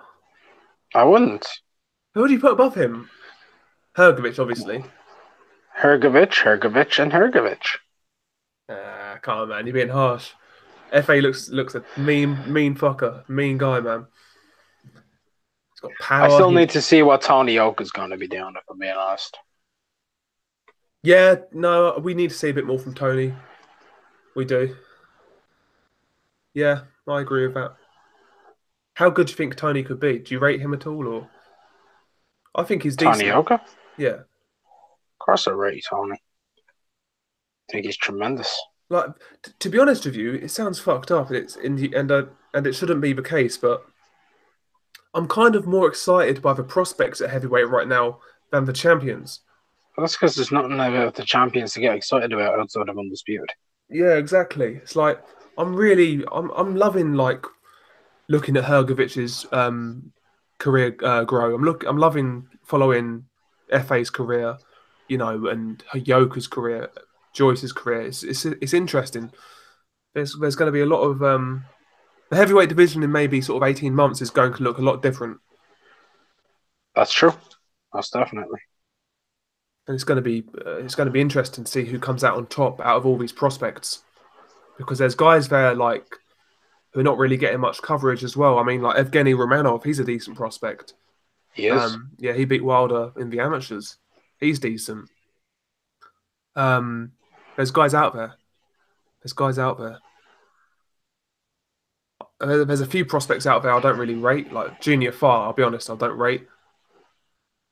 I don't think he's that good. You don't rate him, but do you think he's dangerous? Oh yeah, he can punch. He's a strong guy. He's big. Yeah, He's got a good job on him. yeah. I'll give him credit on that. He can jab, but he's got no feet. No, he's pretty basic. Yeah. I still want to see him fight Parker. Or he could fight the other guy from New Zealand, Hemi Ao, whatever his name is. Oh, Hemi Ohio. Yeah, yeah. Farr versus him. That'd be a good fight. I'd like I to don't see know that. if you know a guy called Kiwi Box, Jono. And Yeah, he's been on YouTube a while. He's been talking about Hemi quite a bit recently. does he like him or does he think he sucks? I don't really remember, to be honest. Yeah, I but blank out most of everything I hear after like a day or two. I'm yeah, such a horrible person. no, mate, I can't remember what I had for fucking dinner, let alone what someone said on the live stream. I guarantee you remember what you had for dinner today. Yeah, true. Exactly.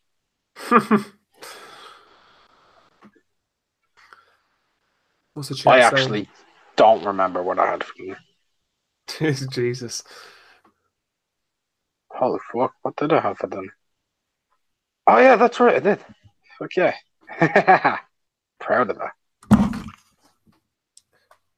Copendo 9, he says the super heavyweight class of 2016 has delivered us great prospects.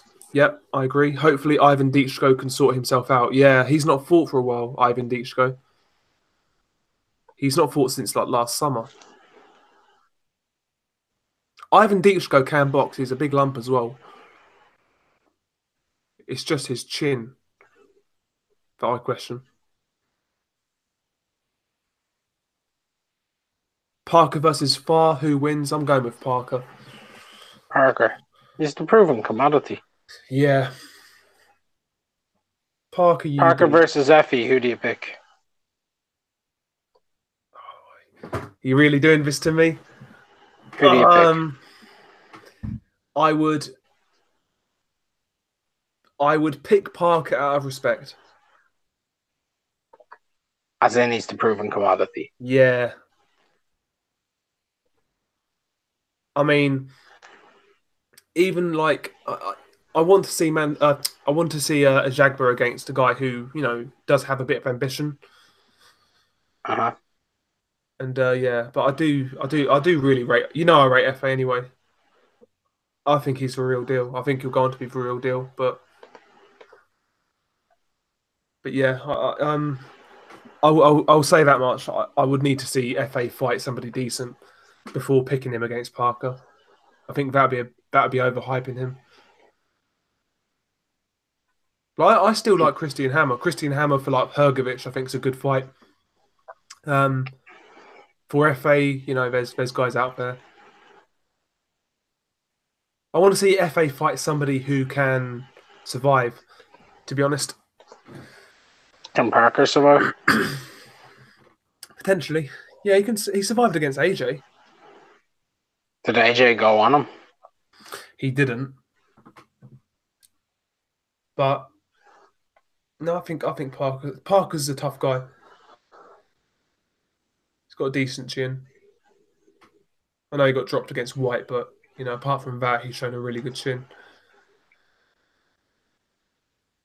Yeah, Junior Farr beat Parker in the amateurs. Yeah, I think he beat him twice actually in the amateurs. Yeah, Joseph Parker, Guilty Simpson on the come up. Parker looked really, really good, but like he's kind of plateaued in recent years. Joseph Parker's good. Quick shout out to Otto Jones the third. He won his pro debut tonight on the zone. Fair play. What's George Arias doing these days? Not seen his name in a long time. He fought a couple of weeks ago on Box Nation. They did a card of like heavyweight prospects, and he won. He knocked somebody out. I think he knocked somebody out. Did he get a stoppage?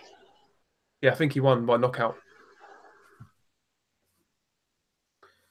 Yeah, George Arias, he's the guy who looks like Muhammad Ali. I don't really rate him, I can't lie. Why don't you rate him? I think he's too small. I don't think he's got much power. I think he's very defensively open. I just don't think he'll go that far. I think he could be involved in some fun fights, but I wouldn't pick him to beat anybody of any consequence, to be honest. Fair enough. Just I don't think you're wrong. I just not seen anything special from him, to be quite honest. But there we go. Yeah.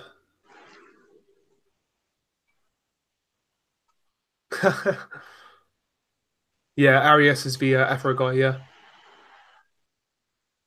Hang on, is Payano winning? Or Haven't been watching it. nah? I mean, I don't know what card's Payano on. I think he's on the Porter card. Yeah, the Porter All right, one. because the fight that's coming up next is Abel Ramos against Francisco Santana. Yeah. Okay, no, apparently he's already won, Payano. He beat a prospect. Jesus. They put a prospect in there with Payano? Yeah. Payano's proven. I mean, I know he lost to Inoue, but he has got a win over Rayshawn Warren. Yeah, that's a good win. How far can Otto Warling go?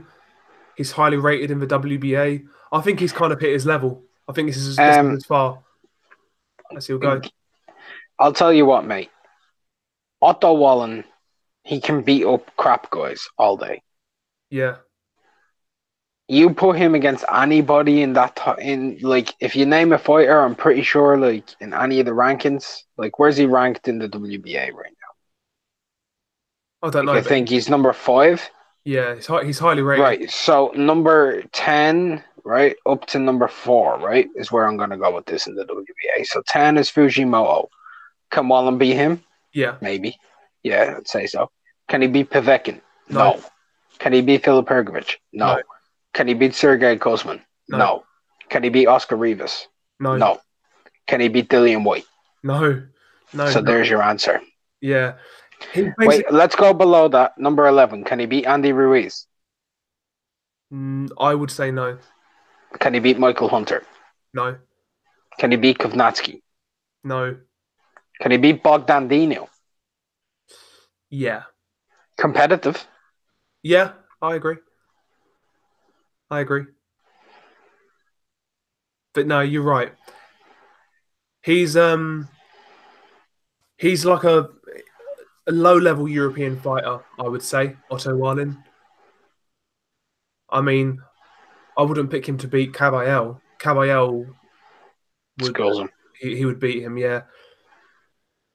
Well, speaking of Caballel, Shah Islam, he's mentioned Caballel versus F.A. Ajagba.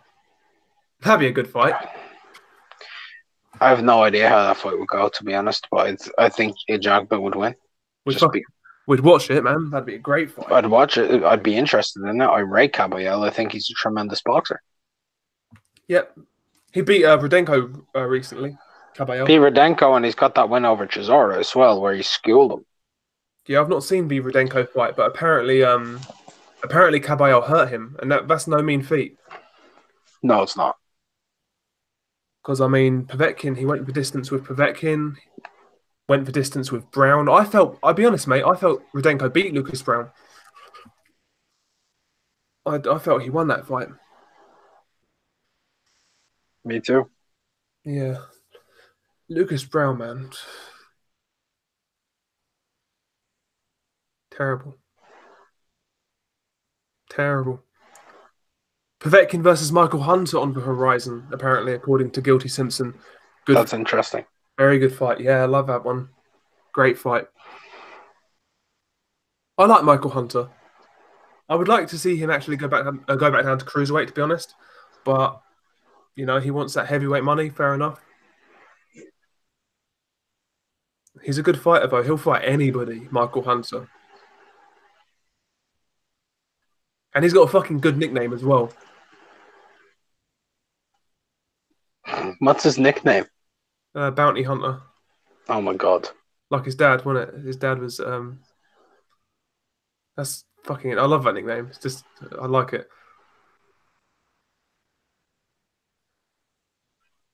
Fucking guy, man. This guy in these fucking spam live stream bot things. Fuck off.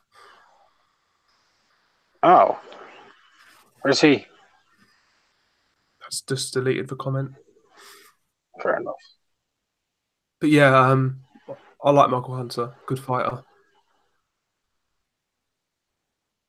Who do you think White fights first on the ESPN contract? Oh, I don't know actually. I mean, I don't know, man. Maybe Bryant Jennings in America. Somebody we don't fucking want to see him fight. Yeah, I think Bryant Jennings after that Rivas fight. I'm not really interested in Bryant Jennings anymore. And I'll be honest, I like Bryant Jennings, but yeah, Mr. Doc said Bryant Jennings as well, and that's what I see. And yeah, I like Bryant Jennings. I think he's a tough guy in that, but he's done at the highest level. This Sean Porter card is at an outdoor event. Is it really? Okay. Yeah. Like Bryant Jennings, man, he's done at the highest level, and he needs to kind of, you know, decide whether he wants to be like a high-level journeyman or just retire.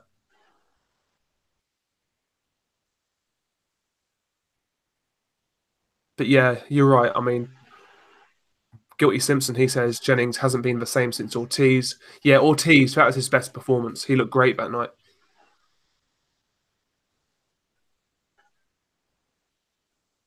That was my favourite Ortiz performance.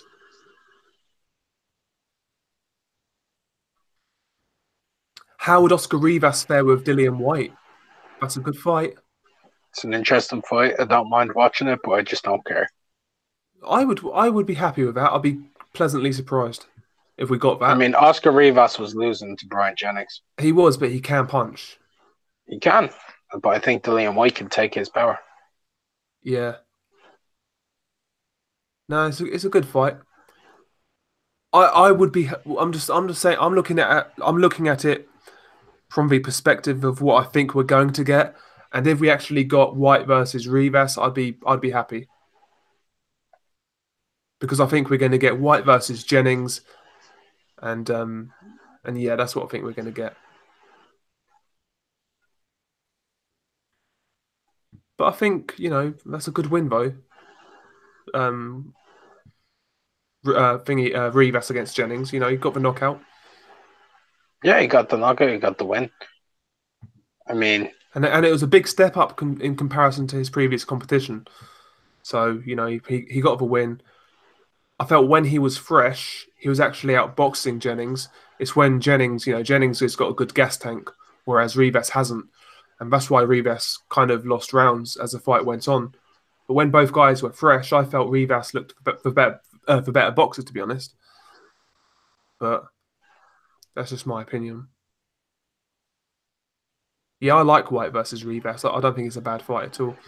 It's not bad. I mean, is this? Yeah, I'm not entertained anymore, man. It's all boring to me until I'm seeing the fights I want to see. don't really give two shits about any of them. Yeah, you're right. You are right. I mean, we want to see the champions fight each other, and we want to see White fight the likes of Luis Ortiz, Povetkin. You know. Yeah, no, you're right. You're right. Sometimes I try to look at it from like an optimistic point of view, but I get that as well, but it's hard to remain optimistic since it's like been 4 years of optimism and I haven't really gotten much. yeah, true. Cop end. How does Bacoli versus Marius Wack go? Marius Vac beats him. It's a Bacoli good has fight. no engine.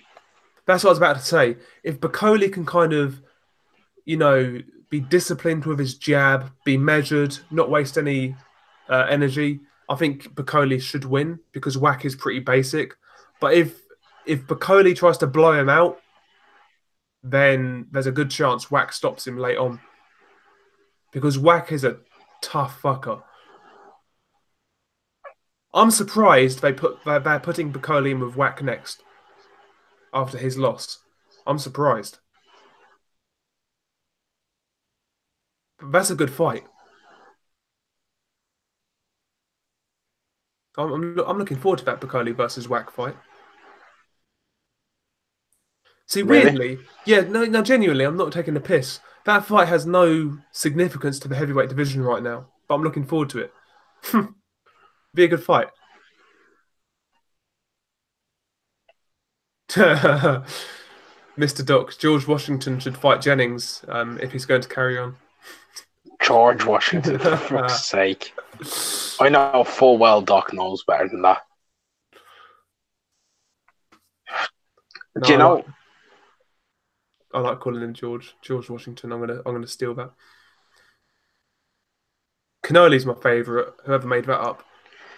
That was Doc couldn't tell me more on that. Yeah, I like Cannoli. I'm pretty sure it was either B Marsh or Beats. Oh no, it was B Marsh. It was definitely B Marsh. It was one or the other. Yeah, I like that. Yeah, Guilty Simpson, Bacoli versus Hunter. That was a great fight. I enjoyed that one. Oh mate, I don't know if I'm gonna be able to stay up to watch this fucking shit. No, do you know what? I was thinking the same thing. I'll probably wrap this up in 10 minutes. So I'm watching some random fucking fight. Yo, your man got dropped though. Abel Ramos apparently dropped hard. Fight's crap. Yeah, like sometimes you just need to sleep, mate. You need your sleep instead of watching boxing. Mate, I eat, breathe, and sleep boxing. Yeah, but sometimes a nice warm bed, mate. You know what I mean? You know what I mean? Fucking. Mate, the difference is you're gonna be getting into bed alone. I'm not. Yeah, true. Can starfish though. Actually, to be fair, that means I have more incentive to not watch boxing. Exactly, you got less. Well, you'd fucking think so. Yeah, man. Nah, I was supposed to be going out tonight, but for whatever reason, couldn't be asked.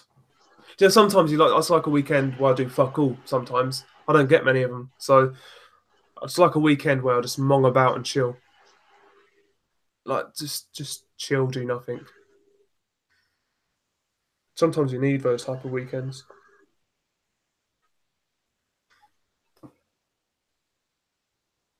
Adam Scott says, "Who's waiting in your bed?" Me bored. I'd hope, yeah. Fucking. I wonder if Adam Scott is who I think it is. Adam's been on my channel for ages, man. Is that the golfer, man? Yeah, I'm drunk out of my mind. Yeah, Adam's been commenting on my channel for a little while, like a long time actually. Really? Yeah, he's one of the OGs. Like there's certain names I know that go way back. Oh, if you recognize the name, you know that they're consistent or they've been there a long Yeah, time. man. Like, Yeah, believe it or not, I know Copend. yeah, I know. Yeah, Coppen's been commenting for ages. I I know know. Copend from Yeah, my channel, mate. yeah. Nah, From over nearly a year ago on yeah. my old channel. That's one thing I genuinely like about this this channel. I do like the regulars I've got. Yeah, Like everyone, like fucking keeps it boxing. you got it. Boxing's the shit, man. Yeah, man. But like all the commenters, like every single one of them, like all the regulars, are always like pretty neutral. You know, pretty objective, which is what I like, man. I don't Man, get much. I want to turn heel on YouTube so badly, where I just start trolling everything. I know what you mean. Sometimes I've thought about doing it, I just want to go heel hardcore, but like like become a Eubank Junior fanboy. yeah, I would feel dirty after doing it. I'll be honest. I feel like a slag.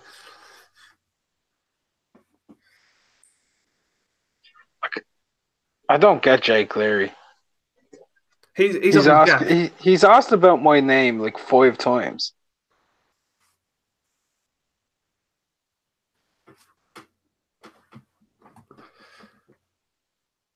He likes you.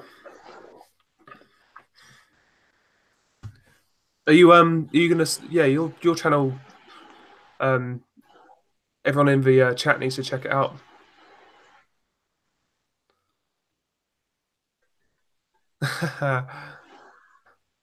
Librarian equals biggest heel turn in YouTube boxing history. Good luck topping that one. I can top that one very easily, very quickly. I don't know what went on there. I'm I not going to get into that. I used to Not I going to used talk to about anybody. I used to be sub to him, but just stop. You know, sometimes you just stop watching people's content for no reason. Yeah, Just one of those yeah. people. Just one of those things, isn't it? He knows his stuff. I like his content. He knows his stuff. He really does know his stuff, and he does a lot of work goes into that, man. Yeah, There's a lot of research that goes into what he does. Like he's gone through a lot of stuff, yeah. a lot of stuff to do what he does. So I'll give him credit.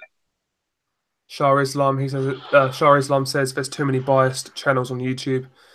Yeah, there are, but you know, there's a market for it, I suppose. Does anybody hear from Boxing Gossip? No, mate. I've not heard anything. He was a great channel. He was one of my favorites, if not my favorite.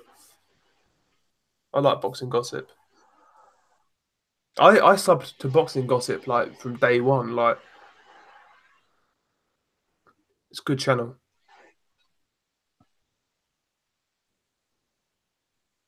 You mean it was a good channel? Yeah, I think you'll see him back. Yeah, I agree, Adam. Yeah, I think he'll come back. He's still got an audience that's waiting. So if he came back, he'll be fine. Is that how you found my channel, Shah? Nice one. How did he find your channel? Through Boxing Gossip. I think it's because I used to watch the live, you know, the podcast when I did the podcast. Yeah, this bloody bot spamming. Let's get rid of him. Yeah, so I got there before you, man. you got there before me.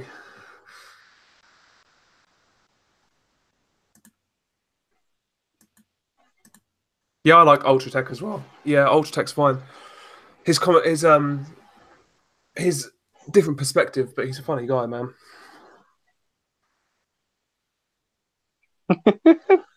Did Jake Cleary just say I'm 135 and you want to go, blood?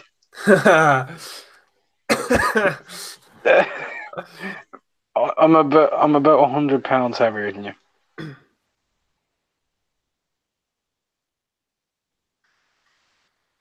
Give or take 2 or 3 pounds. Right, I'm like 160 right now. So I've not fucking been in the gym for ages, man. Mate, I'm gonna have to bounce, man. I have to get some sleep. Yeah, no, I'm gonna call it a night, mate. Most def, man. Have a good one, yeah? Yeah, man. Peace Nice. out to the chat from me. Good night, man. Yeah, good night to the chat. I'll probably do a live stream midweek, I would say next week, maybe on Tuesday. But yeah, I hope you guys all enjoyed it. Peace.